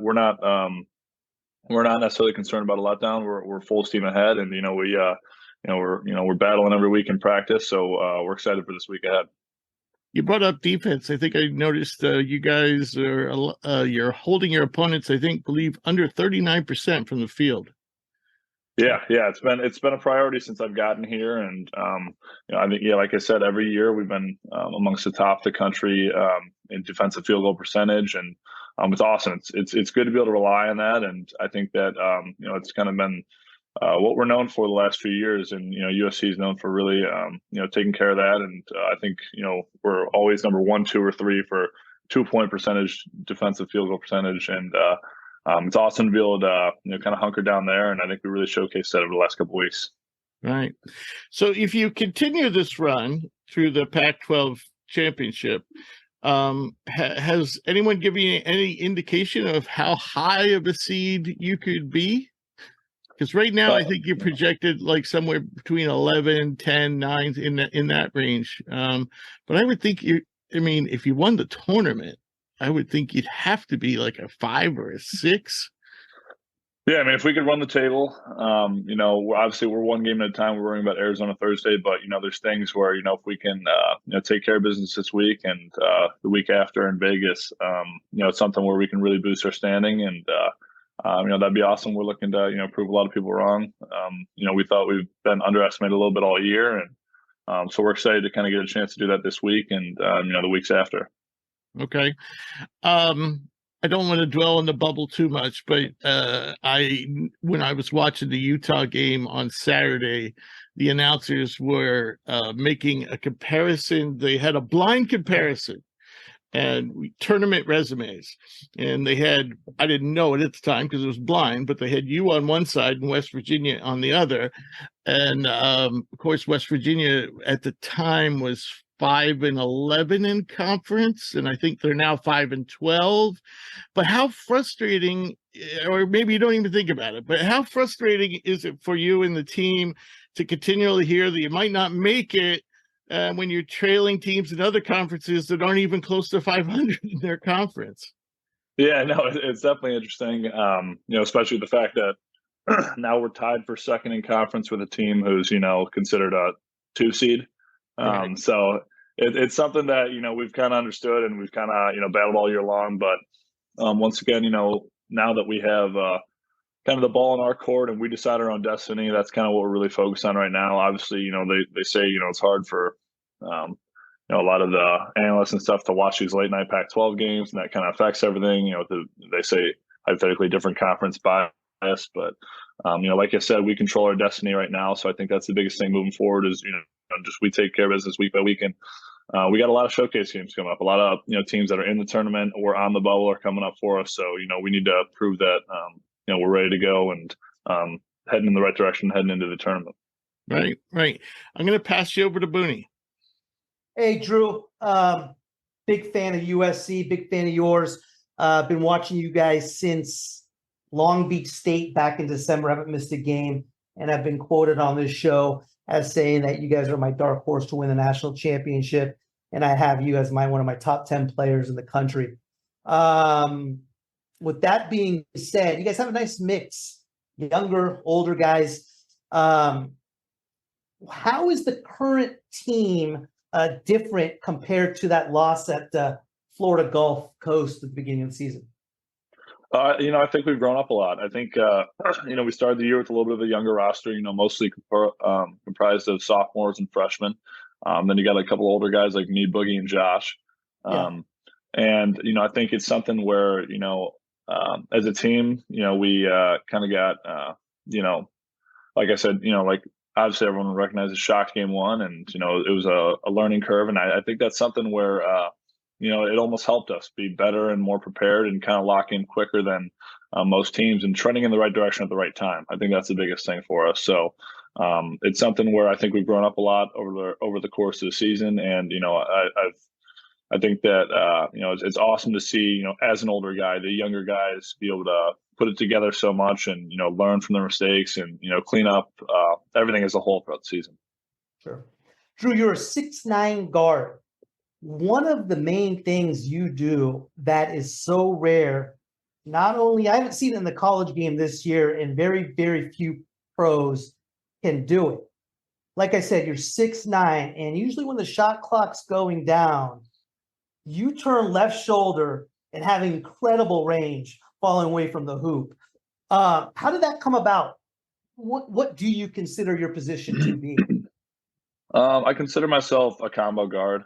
I like to, play in any spot on the floor. I think, especially since I started to really develop my skills since I came to college, I started to play with the ball a little bit more than I used to. And, coming off ball screens and something that, I did in high school, but I really locked down on my handle and trying to develop that. And, as we've kind of seen different team dynamics and, what our teams is comprised of. Like this year, for example, we're 4 guards for the first time since I've been at USC. We used to have like a 2 big system. So I've been playing out of the post to get them out too. And I try and take advantage of any mismatch I can. If I have a bigger guy on me, I like to take him out to the perimeter and drive it. We're a team that kind of likes to space the floor. And if we can get a mismatch against a big, we'll take advantage of it. And then also we have certain designs where, we try and get some of the smaller guys on the floor to get switched on to me. And then, like I think we did a lot in the Utah game, we try and hopefully draw a double off the smaller guys with me in the post. And then, I like to kick out and find other guys in the perimeter. And I think one of the biggest things over the last few games for us is we've been shooting the ball really well. But we've also been getting a lot of open threes because of it. We've been creating well for others. And, I think that, for when we're hitting shots, we're like was said earlier, we're one of the most dangerous teams in the country. You rep that shot a lot, that left shoulder turn or the right shoulder or whatever. I mean, it's extreme. It's a difficult shot, a rare shot. Not a whole lot of people have it.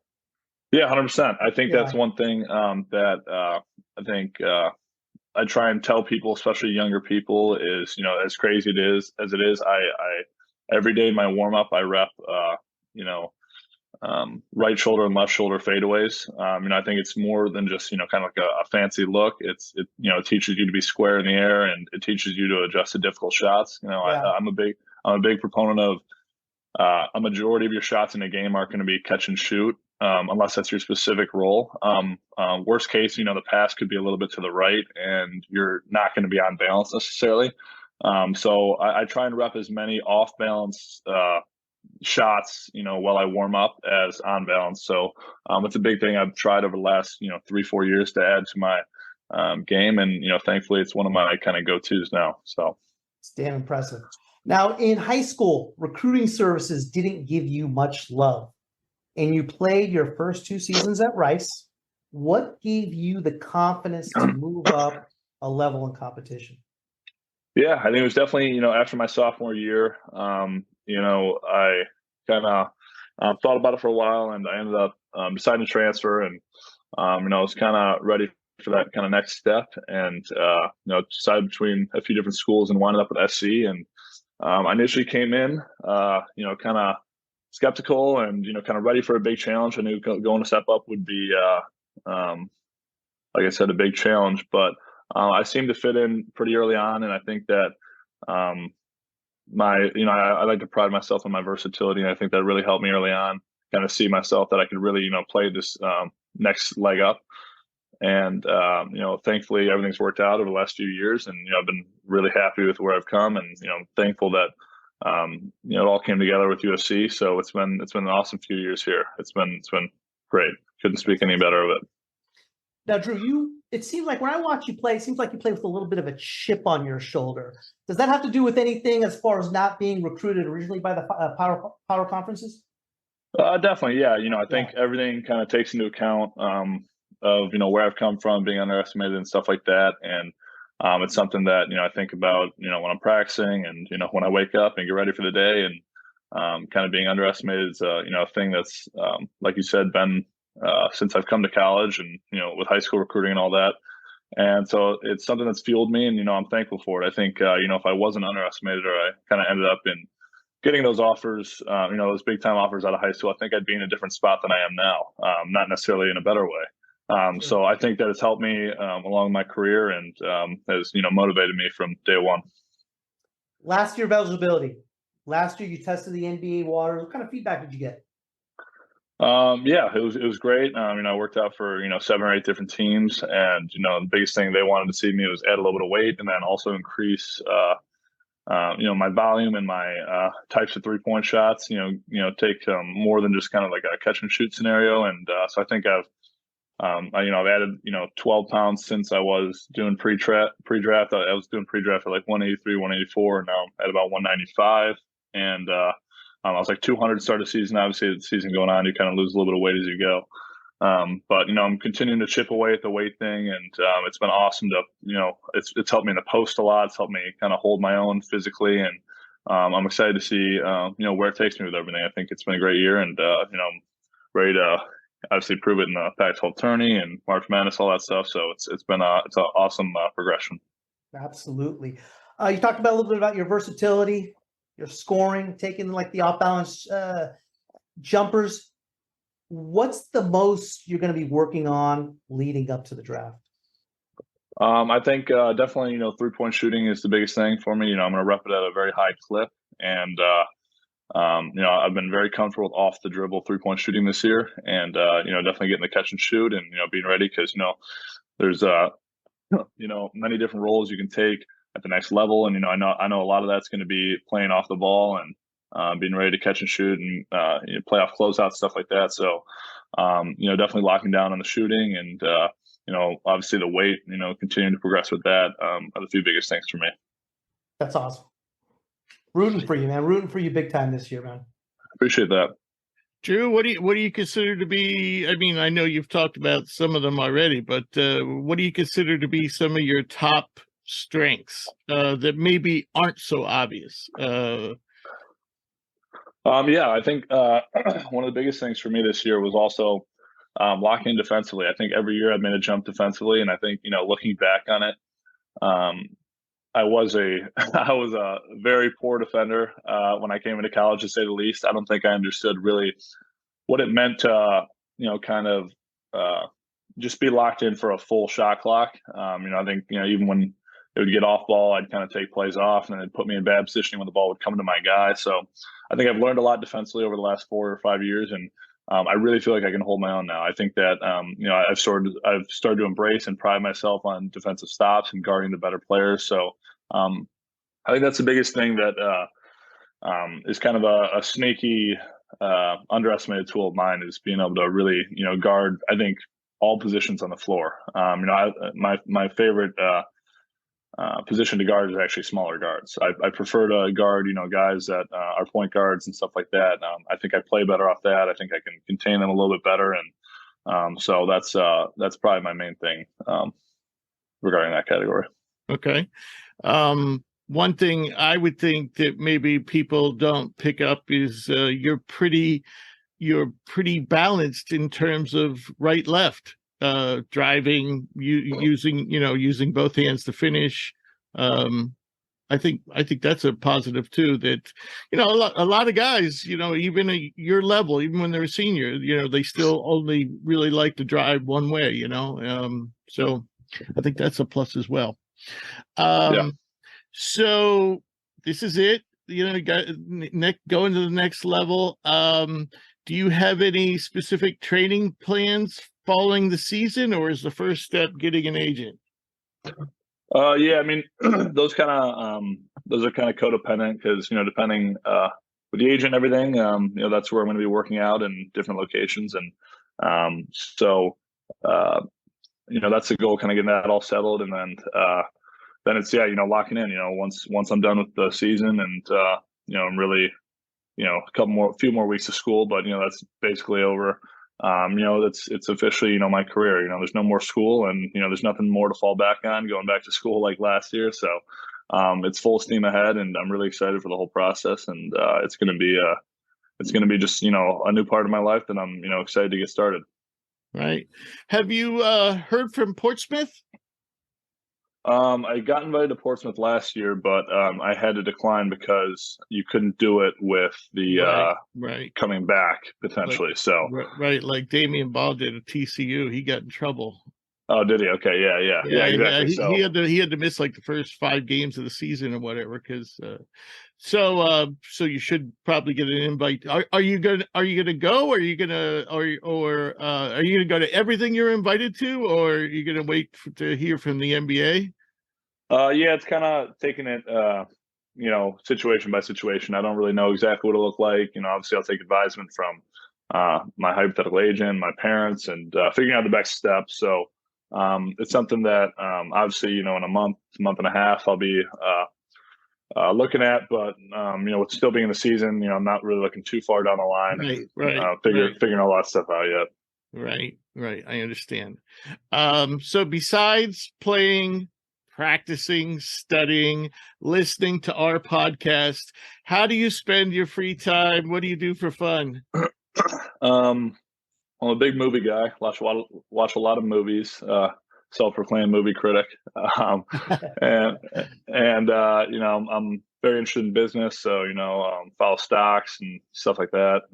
Shark Tank, that show, and everything. So but other than that, it's mainly basketball. As being a fifth year, it's kind of like I said, that's my career coming up. So I'm really locked in with that. But in my free time, those are a little bit of my things I do. So. Are you working on your MBA?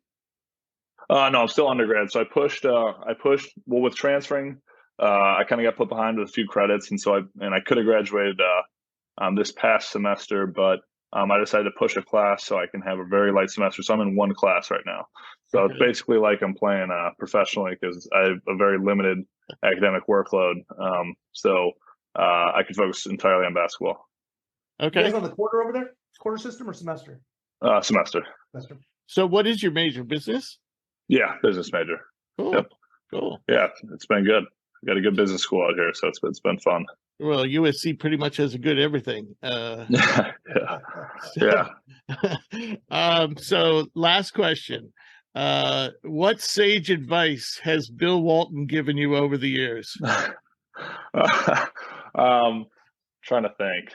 He's funny. He's a good guy. He's talked to my parents a few times. Shoot, I can't remember one thing in particular. How long did that last when he started talking to your parents? A week? 2 weeks? No. He would see him before the games. He'd say hi, and he'd one time ask me, who they were, and like, are those your parents? My mom's always got my jersey on and stuff. So he just went up and talked to him for a few minutes before the game, and they really liked him. He's a great guy, and I can't remember anything specific. So he never said anything. So he never said anything to you that was so wacky that you couldn't forget. Yeah, no. I mean, I've talked to him a bunch, so I can't remember a specific thing that stands out. But he's an awesome guy. I love when he's on when I hear he's on our games. I get excited because he's awesome. And, he's always at our shoot around the day of the game. He comes around. He really does his research and his homework. So he's a great guy. He's awesome. Yeah, I love Bill. Actually, he's been one of my heroes since I was a boy. So I've never met him, and I would love to. So, if you don't mind, I wanted to ask you one question about your teammate, and I might screw up his last name, but Vince Iwachukwu. Iwachukwu. Iwachukwu. Yep. Iwachukwu. Okay, so he had the heart issue. And surprisingly, because we had Keontae Johnson from Kansas State on the show. Now he sat out. Yeah. He sat out 2 years, and I was so surprised to see Vince back on the court. I guess that happened September? It happened July. July. Okay, so it was longer than I thought. And so he was back on the court, I think January, right? Yes. Yep. January. Yeah. Yep. So he was top 25 recruit, and obviously he's on a minutes restriction. But how do you feel? What do you feel about his development? Because USC is known for its big men, and he's supposed to be the next great one. So he's only a freshman, and so he's got plenty of time. So what impresses you the most, besides the fact that he's on the court? After it's an awesome story. To be able to have him on the court, like you said, is great. Especially by such an early time. There's a lot of uncertainty of when he's going to come back, and getting back by January. Give him credit. He worked his butt off to put himself in the spot to get back, and it's great. It's great. I think the biggest thing that stands out is his athleticism and his size. He's 7'1", and he can just he can jump out the roof and really imposes his will when he catches it down there. And I don't want to be the guy trying to block his dunk. So it's great. It's great having him back, and especially to compliment a guy like Josh Morgan, who's been so good for us. It's great to really and it's going to be awesome to see him develop over the next few years. Right. I believe Josh leads the conference in block shots. I believe. Yes. Yeah. Oh yeah. And then you have Trey. You have Trey White, and then you have Kobe Johnson. Nobody talks about Kobe. Okay, nobody talks about Kobe. I swear to God. And he's a great defender. He's got beautiful stats. His brother is in the NBA, Jalen Johnson. It's just you guys are so under the radar. It's like kind of symbolic of your career. I mean, right. That's why we're kind of pulling for you. We honestly have been saying all month, USC should be in there. If Arizona and UCLA are 2 seeds, how the hell can USC be out of the field? That's trust me, I don't get it either. It's to me, it's mind-boggling. Yeah. Yeah. It's crazy. And all the advanced stats, I think, I don't, get wrapped up too much in it, but shows it's like, top 30, 40 teams. So, trust me, you're preaching to the choir with that. So, right. And I want to tell you another thing. One of our other hosts, Drew Barton, who's not here today, obviously, he predicted you would win Pac-12 Player of the Year. That Tubelis guy is a pain in the neck. Right now, it looks like it's going to him or maybe Jaime Jaquez. But you're right there in the running. I would say you, Tubelis, you, and Jaquez are probably the top three candidates. Yeah. I mean, it's been an awesome season. Like you said, I think we've had a lot of guys that have gone under the radar, personnel, team, the whole thing, like you said, with Kobe and everything. So, we have a really good dynamic in the team. We have a lot of compliments to each other, Boogie and Kobe, Josh and Trey. And, I think we got a lot of pieces that work well together. And I think it took a little bit to, kind of figure it out, like you said, with the Florida Gulf Coast loss. And,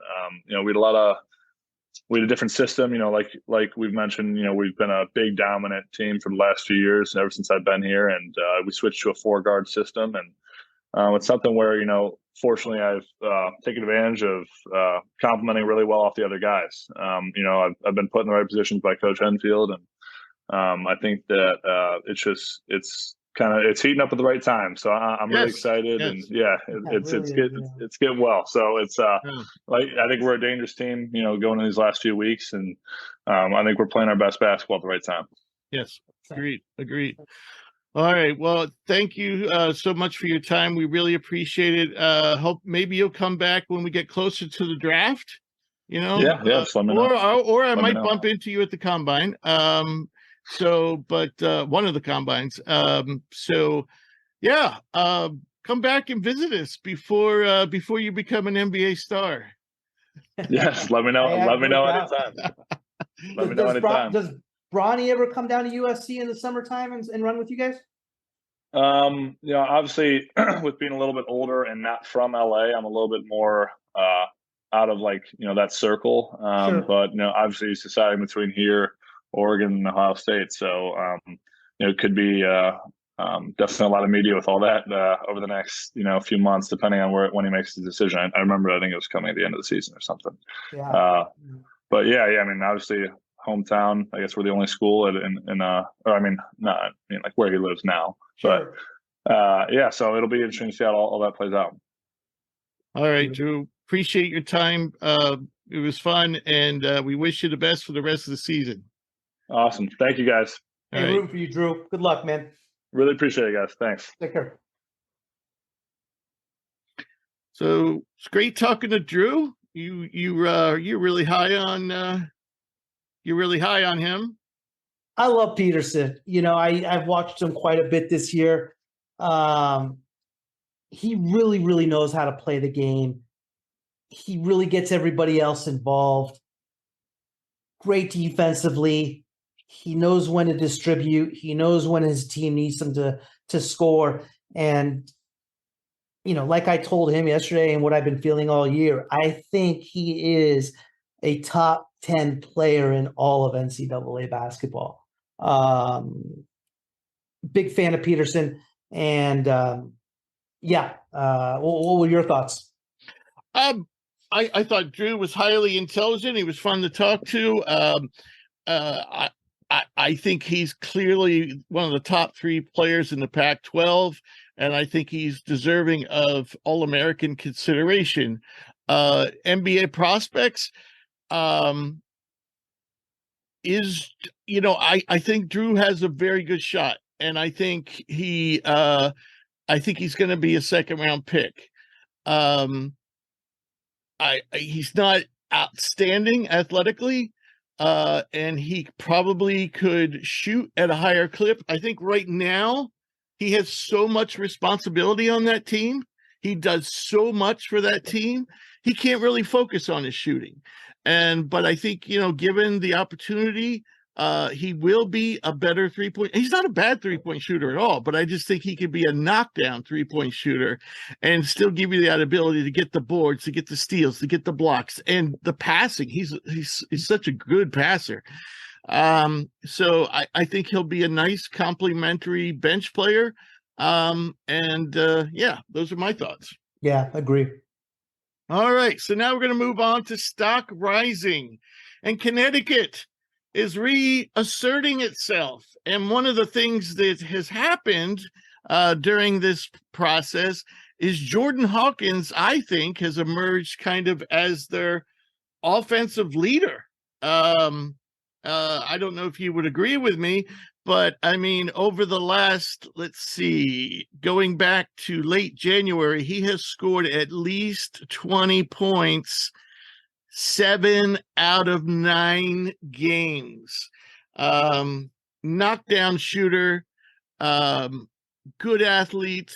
So yeah, I'll let you take it from there. You know who reminds me of a lot? Byron Scott. Okay. In the sense of a knockdown shooter, he has athleticism. He can go to the rack. He has big explosion from his jumper. I agree with you when you're saying he has turned into UConn's go-to guy. I still believe in order for UConn to win, it needs to go from inside out. And if UConn continues to play at an incredibly high tempo and high pace, it's going to get him beat. But as far as Hawkins himself as a prospect, I wouldn't mind seeing him go early second round. Oh, I have him much higher than that. Do you? I have him late lottery right now. Really? Okay, I can see that. That might be a tad high, because unlike a lot of players, I think, I'm not certain, but he might be limited to like a JJ Redick type role or a Ray Allen type role. But right now, I don't know if there's anybody in college basketball that works better off the ball, coming off screens. He works tremendously hard to get open, and he also has a real knack, even when the play breaks down, to make himself available so that the people who are in trouble can find him easily and he can knock down an open shot. But he's not an ISO player. He can struggle at the rim. He really lacks touch. I mean, he definitely has the vertical to dunk, and he can make some impressive dunks, but if he can't get all the way to the rim, he really lacks touch with runners and floaters. He puts up some really horrible shots that way. So he's going to have to get better as far as a driver. But so right now, I mean, he's shooting jump shots 73% of the time.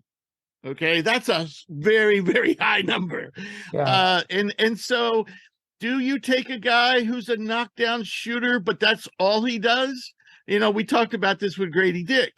And so, yeah, maybe he's not going to go lottery, maybe a little, but I still think he's definitely a first rounder, mid-first round. Yeah. At worst. Yeah. No, definitely a first rounder, in my opinion. Okay. And probably closer to 1 than he is 30, or maybe right. I got you. Yeah, I got you. I can see that as well. I can see that as well. No question. All right. So the next guy on our list is Kobe Bufkin. And interestingly enough, the one mailbag question we got this week was about him. So I'll read that question, and then we'll talk about Kobe. I got to get down here to find it. Grant wrote to us and said, I see The Athletic has Michigan's Kobe Bufkin rated as a first-round pick, but he's way down your board. Why don't you like him? Well, interestingly enough, Kobe has been moving up our board of late. And of course, this probably comes in reaction to the big game that he had on Sunday against Wisconsin, which was probably his best college game of his career. He had 28 points. He had 8 rebounds, 2 assists, 2 steals. But, this is the reason why he's been moving up on our list. If you go back to like the beginning of the month, he scored in double figures in every game.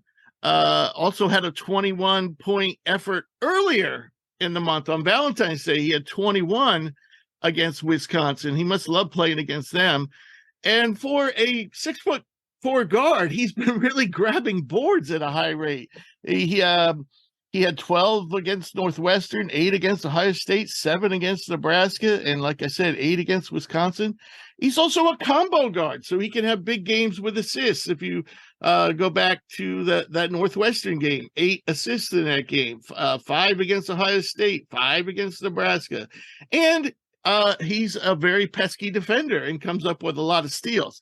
So definitely Kobe is moving up our board. My question to you, Bunny, is do you see him as a first-round pick right now? I don't see him as – I can see him as a first-round pick, yeah.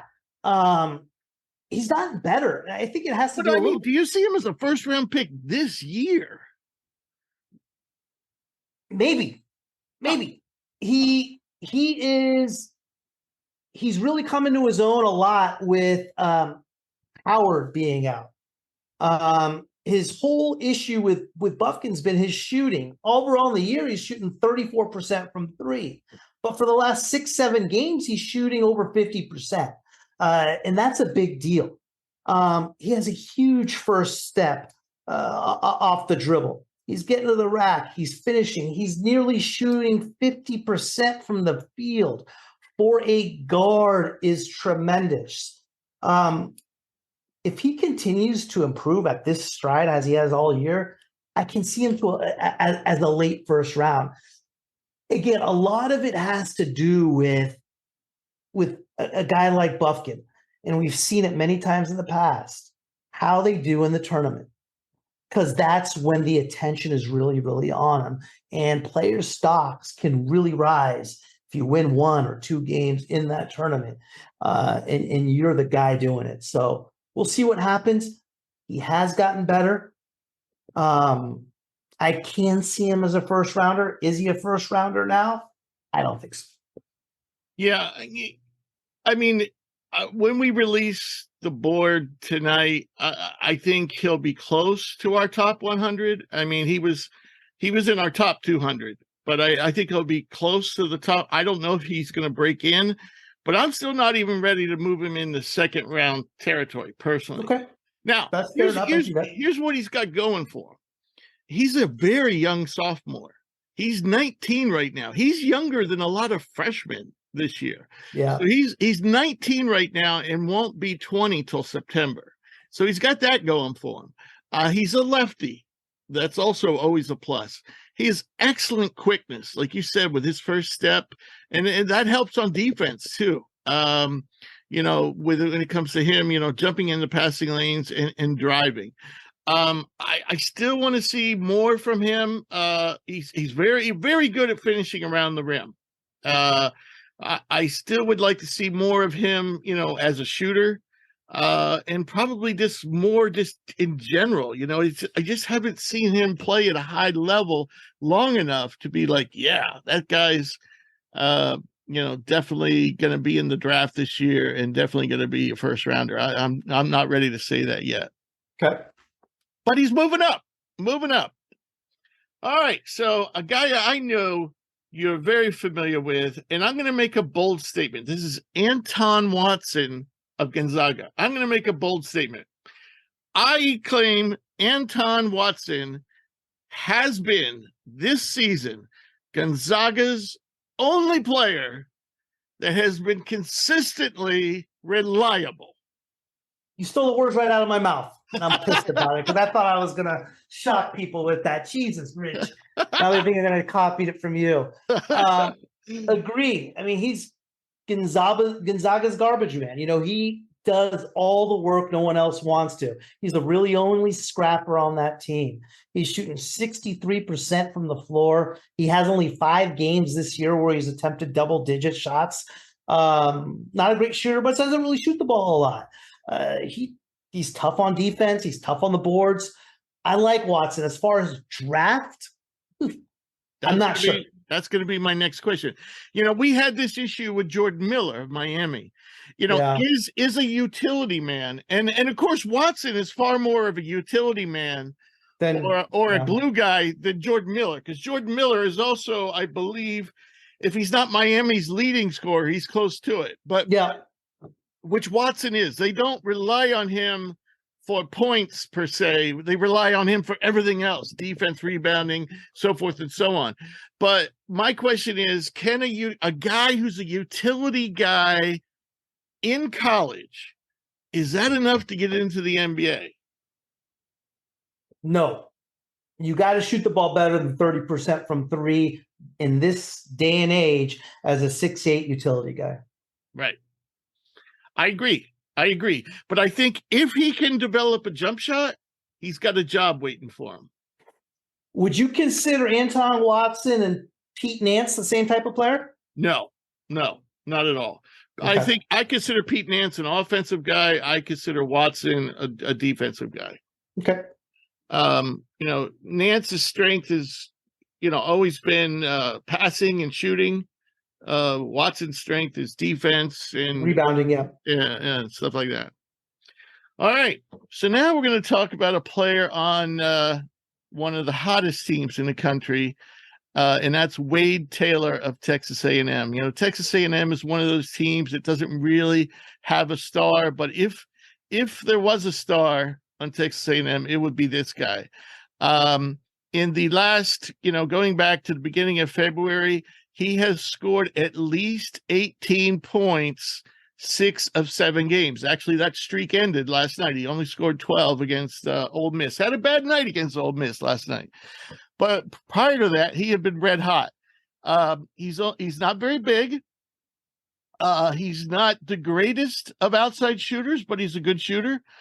He's going to get you assists again. Not the best playmaker in the country, but he's solid. I mean, he had 7 assists last night. He had 6 against Missouri a few weeks ago, 7 against Auburn, 6 against Georgia. So, and also he's very scrappy defender. He regularly gets 2, 3, 4 steals a game. So what do you think of Wade Taylor? I like Wade Taylor in the sense of his toughness, of what he brings to that A&M team. He is a volume shooter, first and foremost. Just about every game this year, with the exception, I think, of 5 or 6, he's had double digits in shots. You know what he does a real good job of, though? He gets to the foul line. Oh, a ton. For a 6-foot guard, that says a lot. He had that game. He had 17 foul attempts. He was 16 of 17 from the line against Tennessee in a huge, huge win. He was 1 of 5 from 3, 4 of 11, but 16 of 17 from the line. That game and that line kind of epitomates how I feel about Wade Taylor. He's good. I don't see him getting drafted. Right. Right. Well, 19 years old, still a sophomore. So he'll come back. Yeah, he's coming back. But I think he's definitely emerged as, their most reliable and best player. Like you said, he is a fearless and aggressive driver. And against teams like Tennessee, those physical teams, he just doesn't hesitate to go in there and inevitably ends up shooting a high number of foul shots. And I believe he leads the SEC in foul shooting. Number 1 in free throw percentage. And so you have a guy that gets to the line a lot, and he makes 86% of his free throws. Yeah. Taylor too, for a little guy, he's not blindingly fast or quick. He's more crafty and shifty, but even so, it works. It's hard to stay in front of him. It's hard not to foul him. So I think there's a lot of things he needs to improve upon. But he's only 19. So there you go. All right. The last guy on Stock Rising is Grant Nelson, and our colleague, Cam Briel. Cam hasn't been on the show for quite some time, but still in contact with us. He said the other day, and kind of knocked me out of my chair, he referred to Grant as he thinks he's a lottery selection. So I told Cam, we didn't have him in our top 200. I told Cam I'd give Grant a longer look over the weekend, and I did. So I'm going to let you ride with it, and then I'll tell you my thoughts on. I don't think Cam's. I think he's a little off with this prediction. Now, keep in mind, Nelson is a junior and only 20 years old, so he does not have to come out.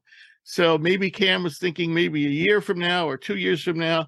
But then again, then he'd start getting up in age, which usually you don't get in a lottery if you're over 21 years old. I see where he's coming from with his prediction as far as a lottery pick. I see him potentially as a first round pick.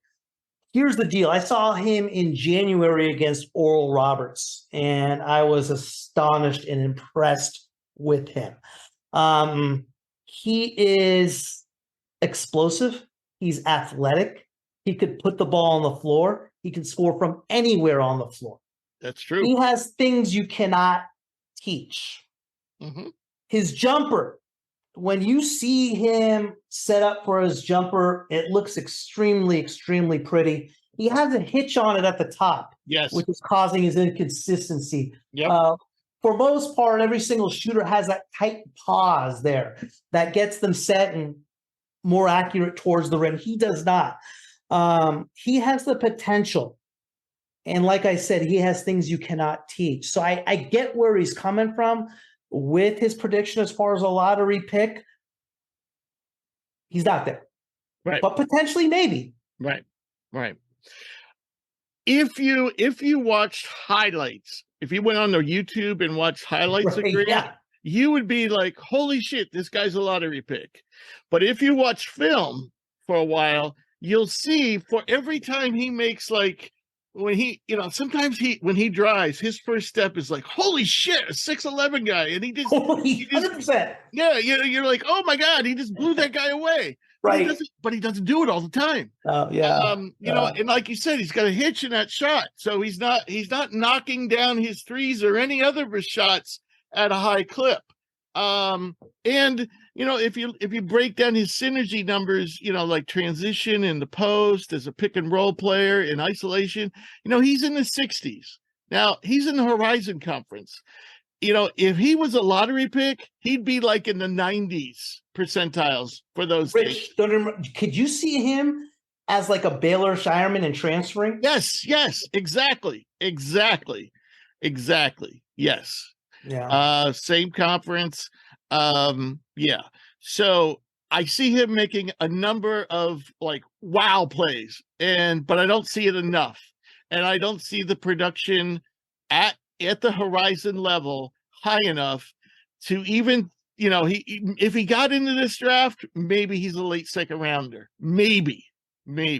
He just broke into my top 200. But just to give folks a glimpse of what he's doing and what Bunny said, he's very mobile, runs the floor well, 6'11", 225. And I would not call him a center. I would call him a power forward. And he definitely can put the ball on the floor. He puts the ball on the floor a lot. Yeah. So on the season, he's averaging 17.9 points per game.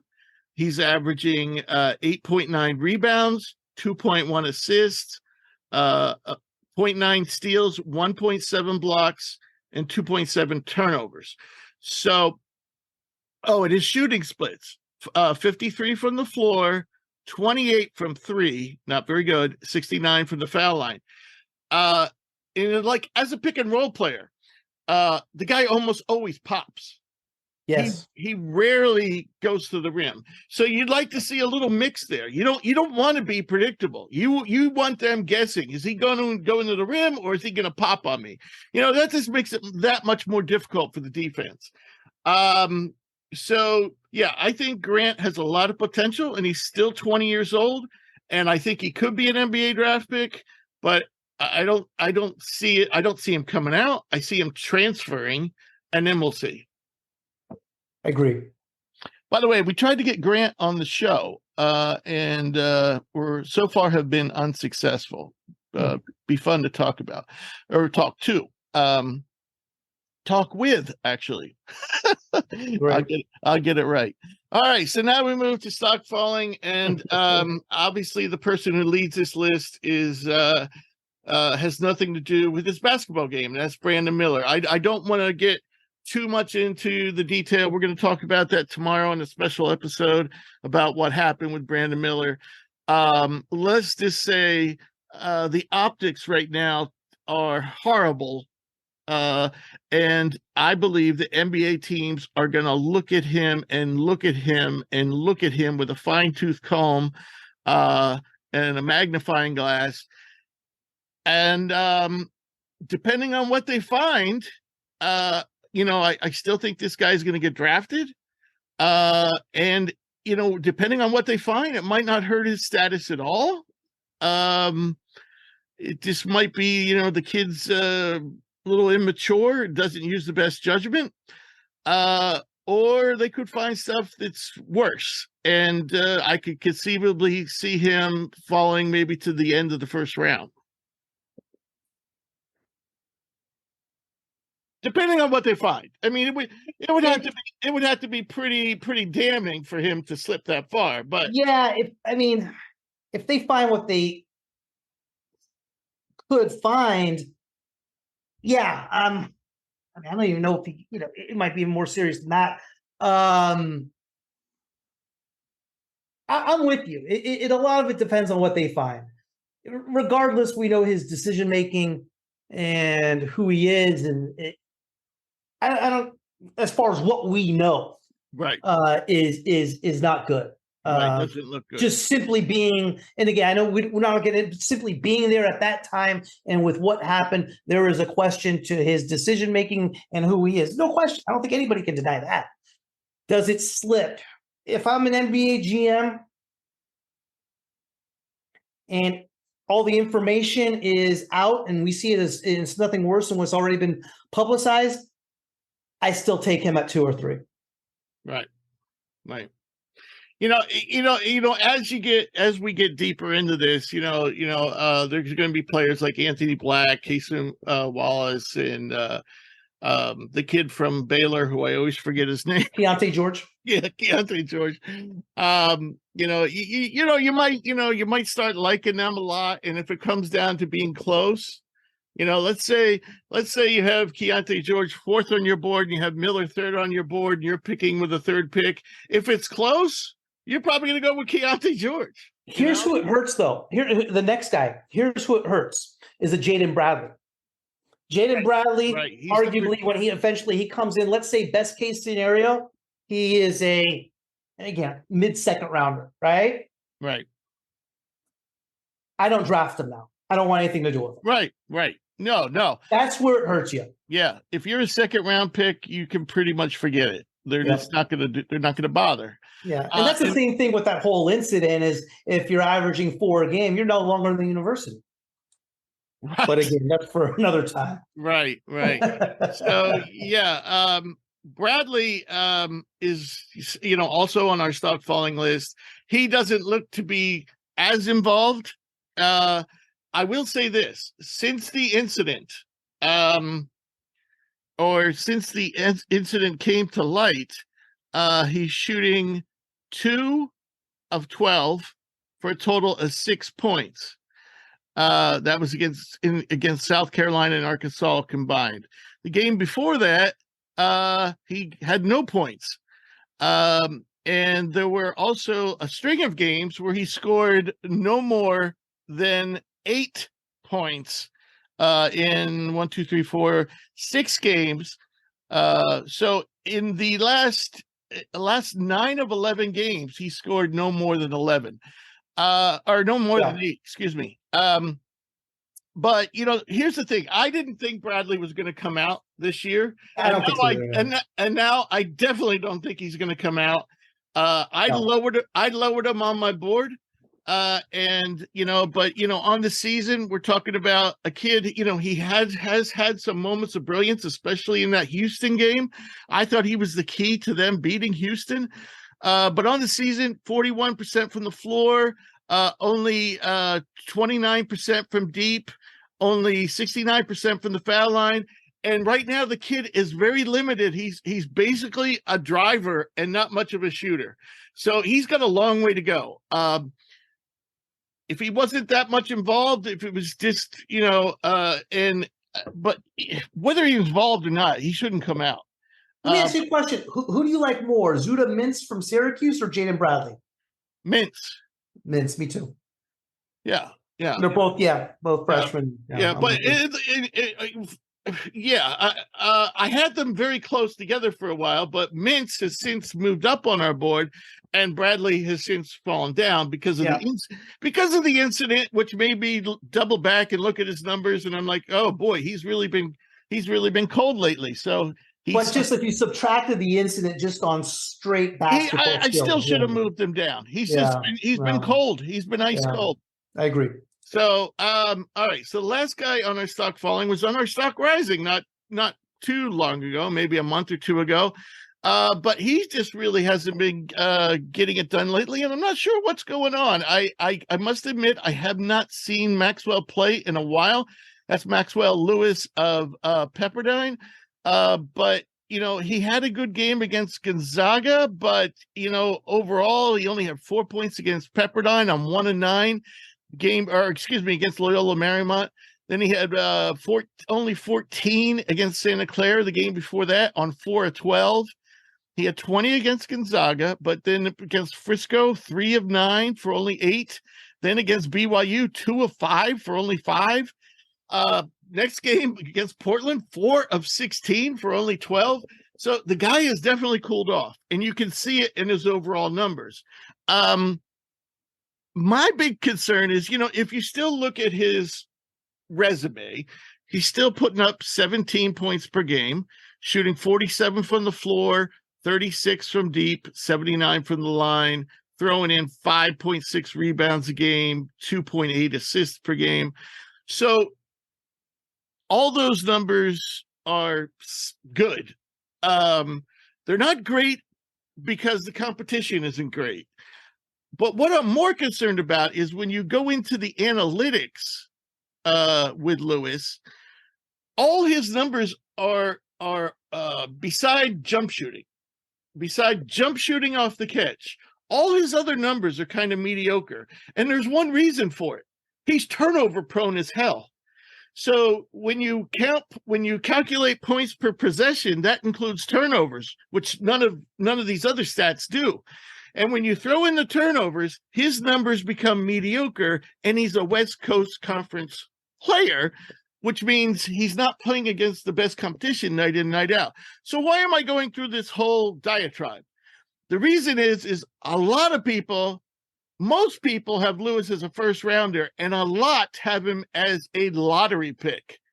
And I just don't see it, especially with this slump that's going on. I completely just changed my opinion on him until you talked about the turnover number. I did not realize that. Last 7 games, 28 turnovers, averaging over 3 turnovers a game, shooting 19% from 3 in the last 8 games. That is a huge deal. The turnovers is a huge deal.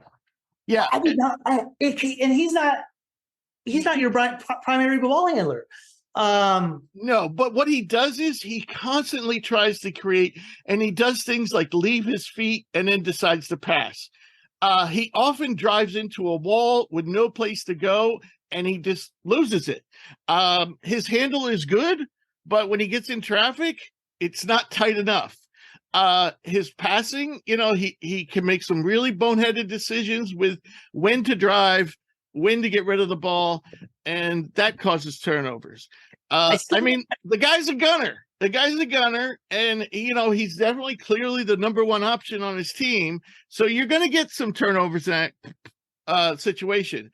But to me, a lottery pick in the West Coast Conference has got to be producing numbers in the 90th percentile, and he doesn't because he turns the ball over so damn much. I also don't like his shot.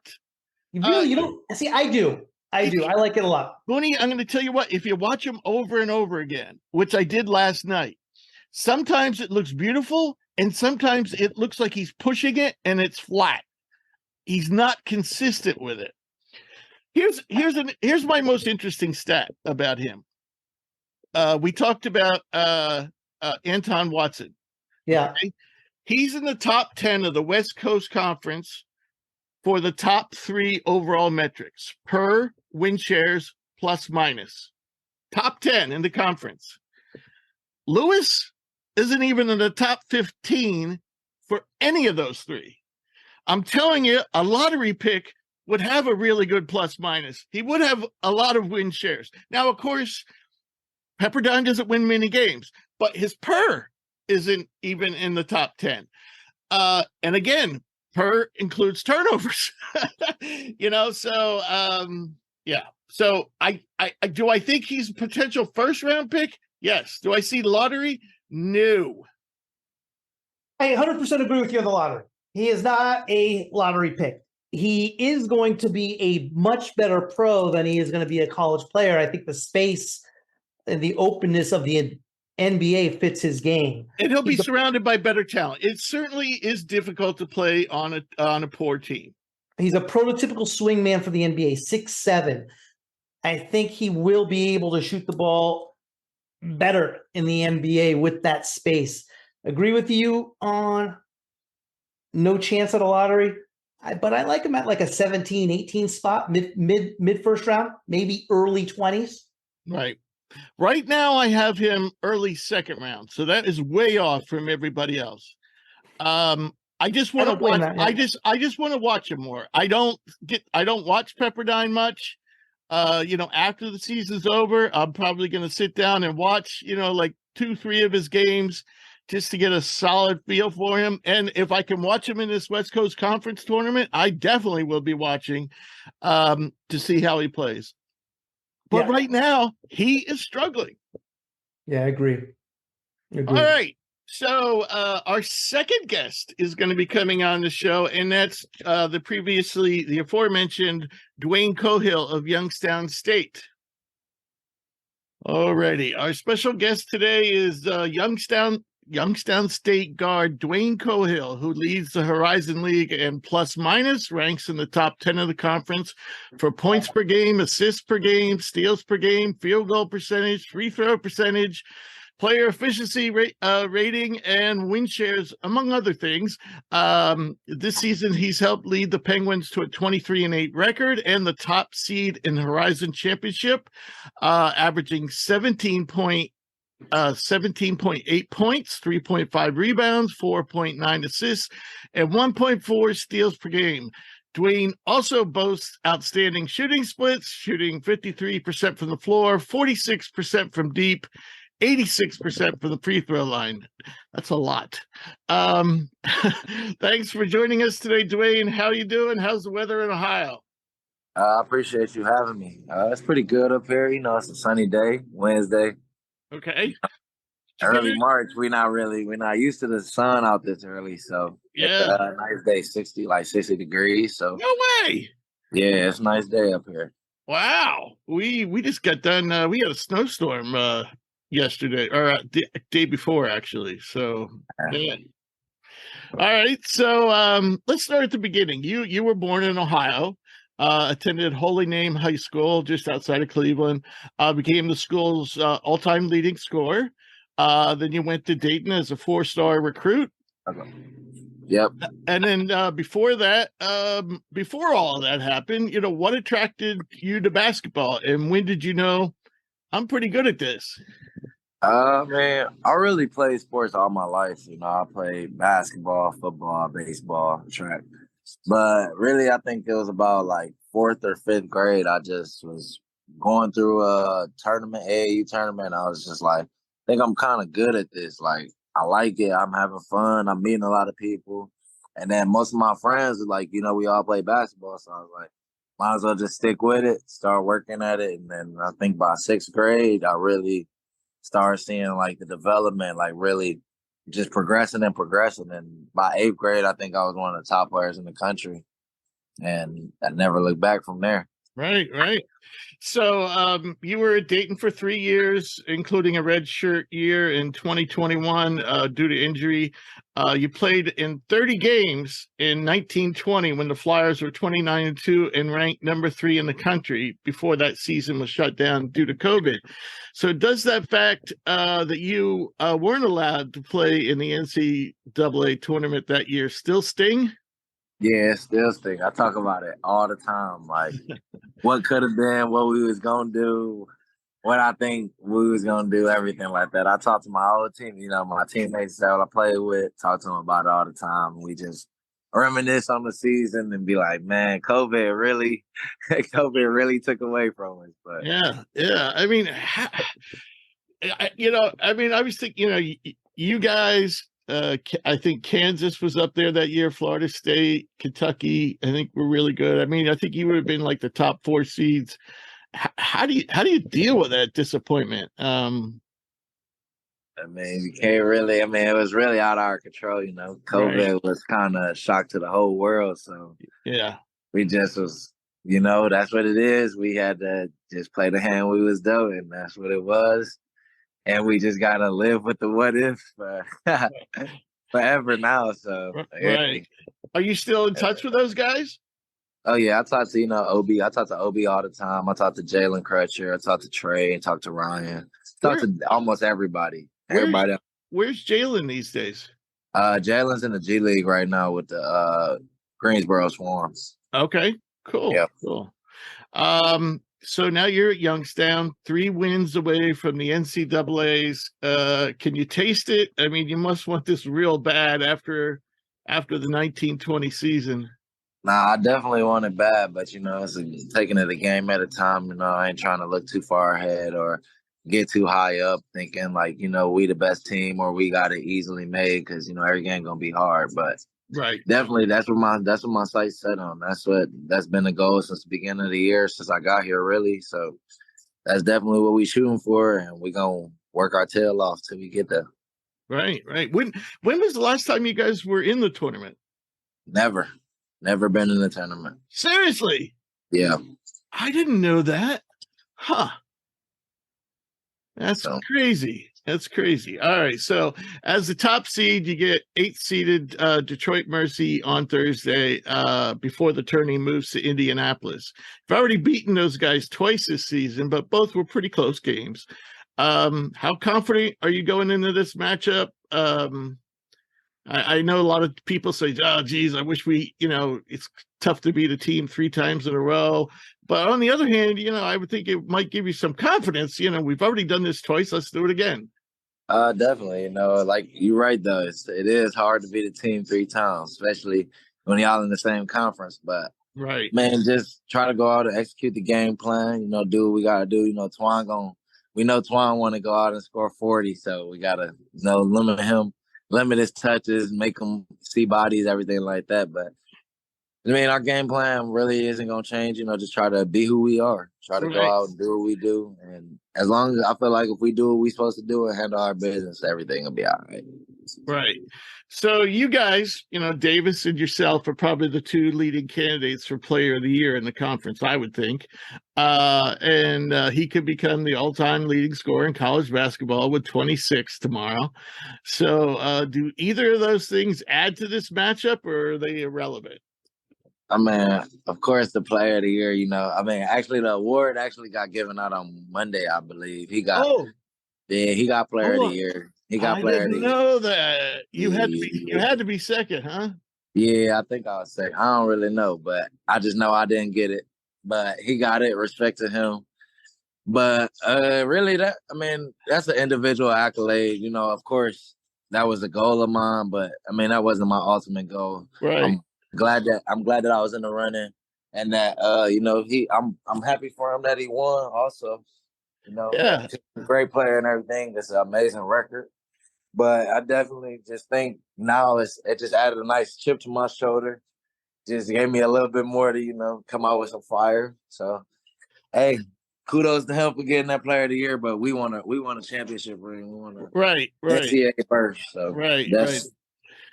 That'd be far more important. You think? I don't know. It's tough to get in his head, but I wonder if the record would be a distraction that would work in your favor. I mean, hey, I don't really know. It depends on how his mind works. For me, I know I'm just going out to play another game, trying to win the game, trying to get a step closer to what our goal is as a team. That's all it is for me. So if he out there chasing that record, all right, good for him. I'm proud, happy for him. That's a good record, but I'm trying to get records and win to be the first time to go to the tournament. So right. I wonder if Pistol Pete's family will send you guys like a gift or something if you hold him under 26. Hey, we'll see. So with a redshirt year, you still have one more year of eligibility, correct? Correct. So after the season, do you plan to test the NBA waters, or have you given any thought to that? I mean, actually, it's been I've been in school for 5 years, so kind of have my fair share of time in college. So I don't really think I'm gonna see about that extra year eligibility. I don't think I'll use it, but right, definitely trying to move on with my career, go to the next level, hopefully see what the best plan for me is. But that's still something that's down the road. I'm trying to focus on finishing out the season. I think too far ahead, but definitely. Of course. All right. So let's talk a little bit about your game. Anna, I was looking at the Synergy analytics last night, and your numbers are outstanding. You rank above the 90th percentile on both jumpers off the catch, off the dribble. You're above the 90th percentile as a pick and roll handler, above 80 for ISO, above 70 at the rim and in transition. Having said all that, those numbers are fantastic, but we always know there's always room for improvement. So, what's the next stage of your development? I think just continuing my playmaking ability. Continue to get better at that. I'm a guy that likes to get my teammates involved. I like seeing my teammates score. So just figuring out ways to put my teammates in better positions to score the ball, figure out their games, different guys that I'm going to be playing with. And then, continue to improve on my shooting, Even though you said, I think top 90%. Yeah. I just want to I feel like I got a lot more to improve on. At one point in the season, I think I was at like 54% from the 3-point line. And I went on a little slump where I was like, 6 for 13 or something like that, and then dropped my percentage. Even though everybody might hear that and be like, "Oh, that's great." No, I ain't satisfied. I want to be 10 for 13 at least, or something like that. So just trying to keep improving. I ain't satisfied with any of those numbers though. Just keep improving. Okay. So what do you consider your strengths? And give me at least one that you feel that people don't really always notice. Some strengths for me are, I think, my ability to lead, whether it be scoring the ball or whatever my team needs me to do, I'm willing to do it, whether it just be using my voice, playing defense, scoring, passing, whatever. I think my ability to read the game is really good. I see a lot of things before they happen, and I'm always thinking, 1 or 2 plays ahead. So definitely things like that. Okay. But I think something that would surprise people is, as much as I score the ball, I think I like playing defense way more. I like defense. That's cool. I definitely would. I'm not saying you're a bad defender. It's just, most people don't, say, I like playing defense.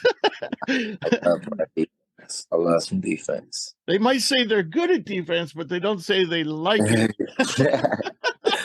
No, I like defense for sure. Cool. First thing I noticed about your game was your speed. It was just like, whoa, this guy's faster than everybody out there. And then, the numbers back that up. So I'm very happy, and sorry to hear you didn't win Player of the Year. Yeah. That's not good. To be honest, you should. You had the best team in the league. Best player on the best team in the league should get the award. Hey, listen, we all feel the same way. You ain't saying nothing I don't agree with, but Leave it to the committee. Right, Hey, respect to the committee. It's all right. All right. We'll get the Maravich family to write a letter to them too.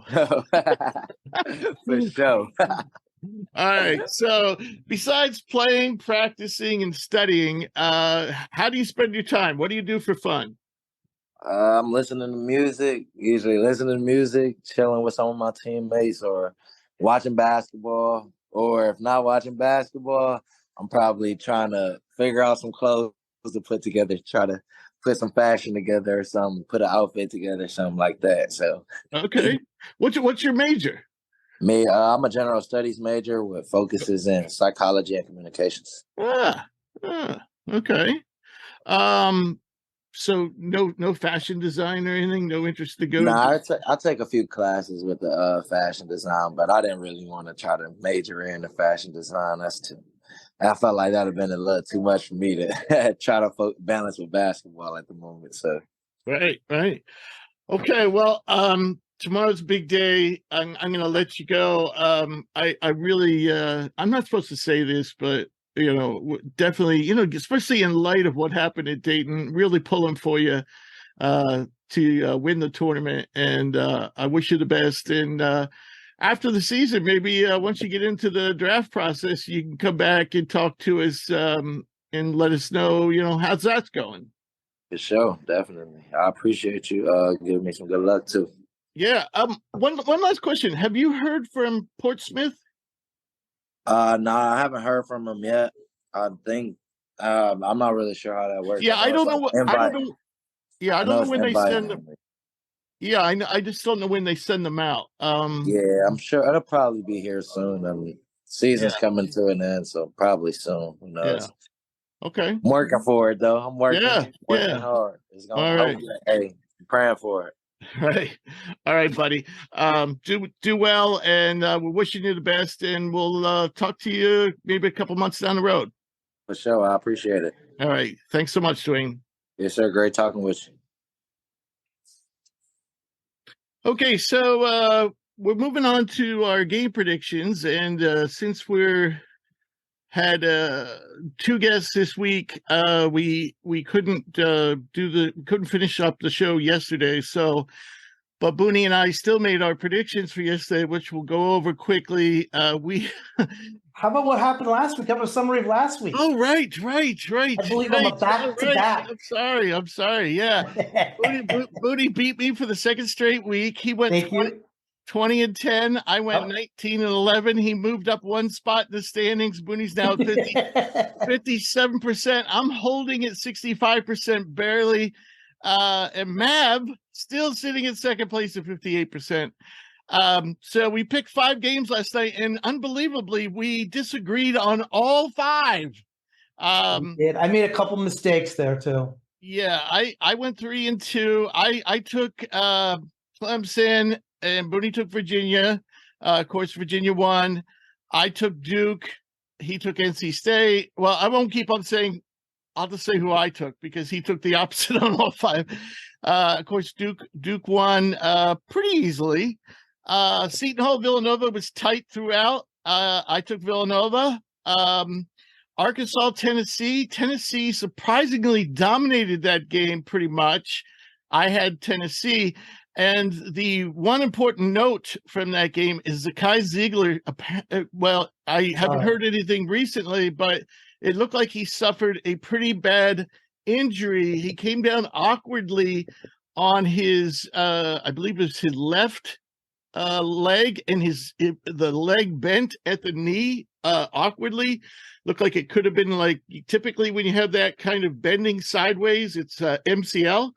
Hopefully it's an MCL, not an ACL. Much easier to recover from.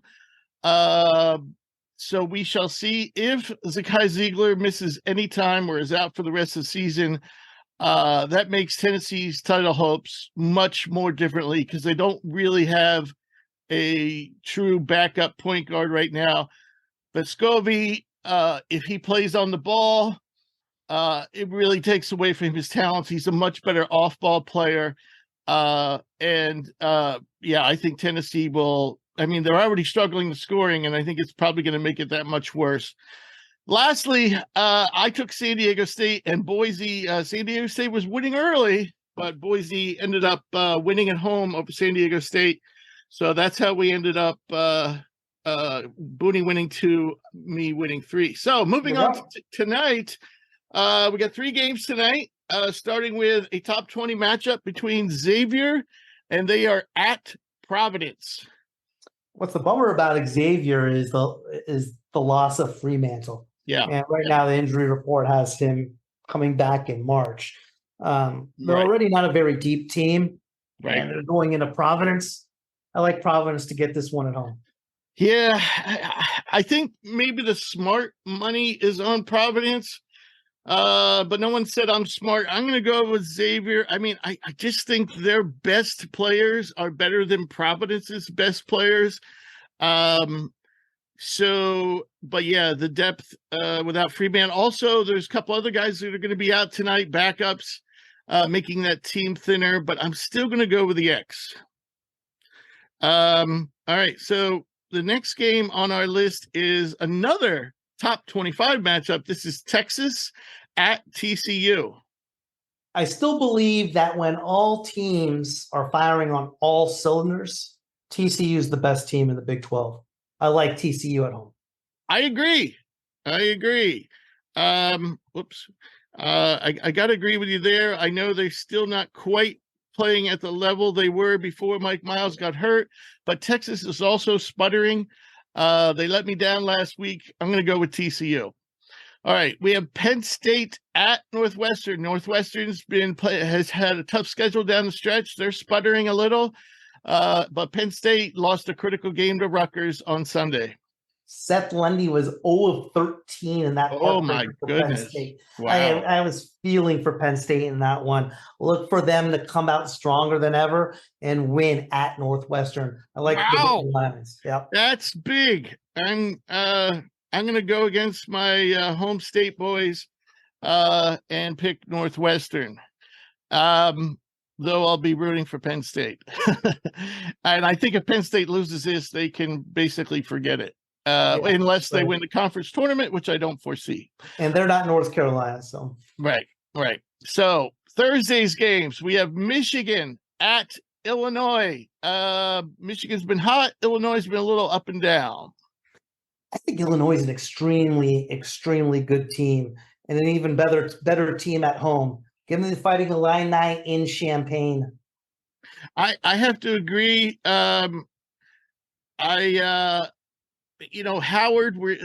I would expect, they thought he might be back on Sunday.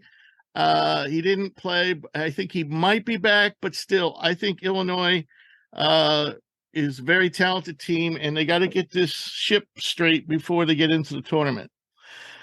All right, we have Purdue at Wisconsin.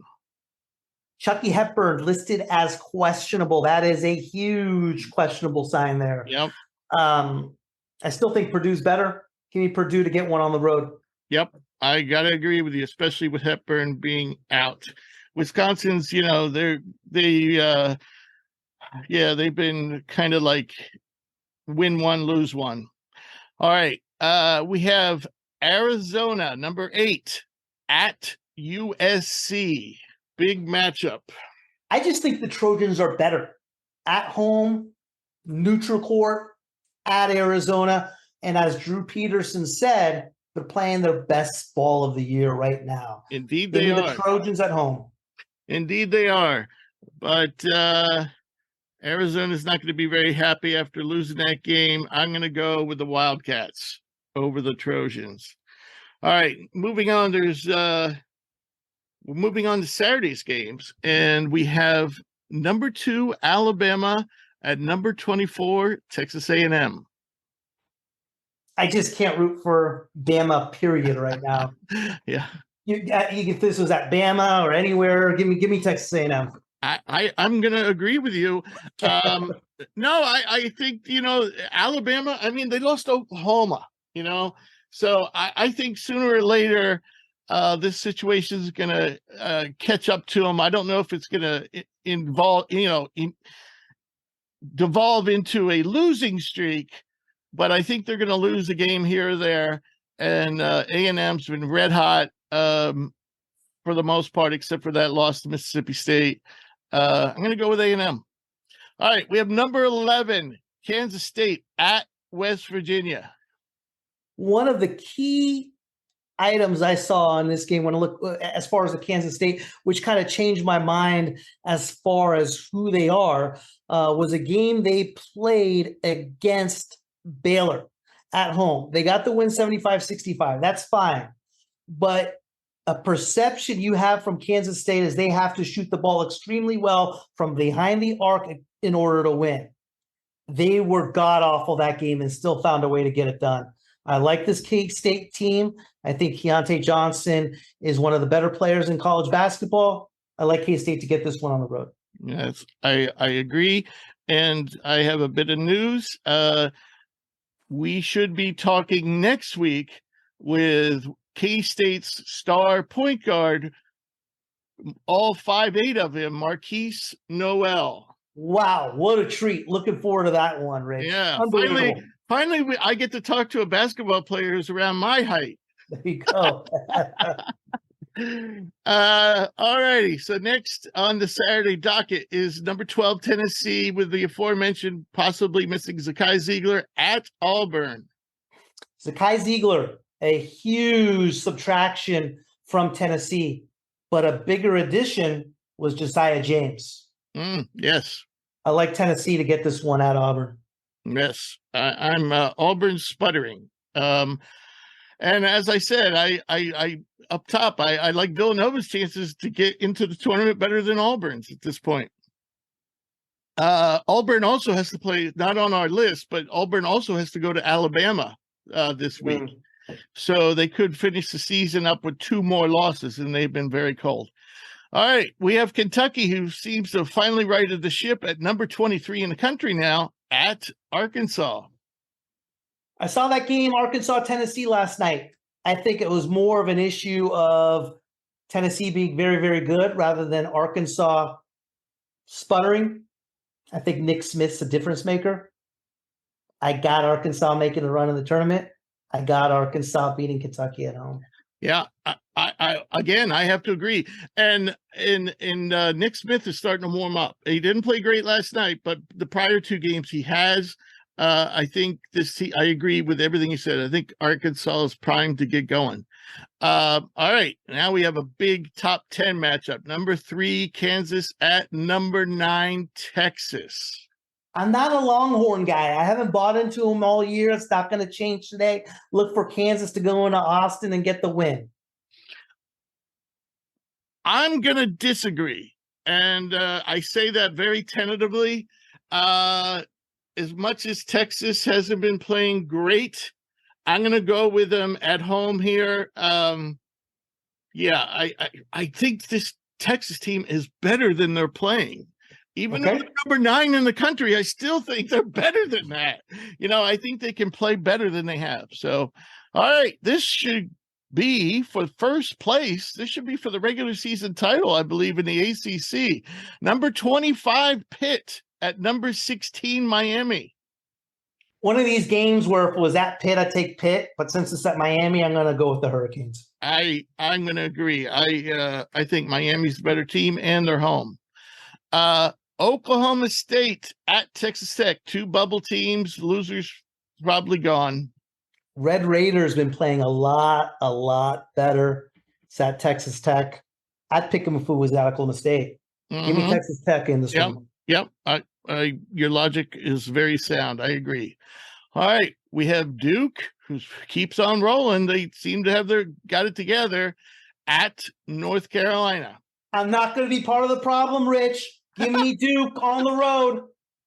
Yeah, Duke hasn't played great on the road, but North Carolina hasn't played great all season.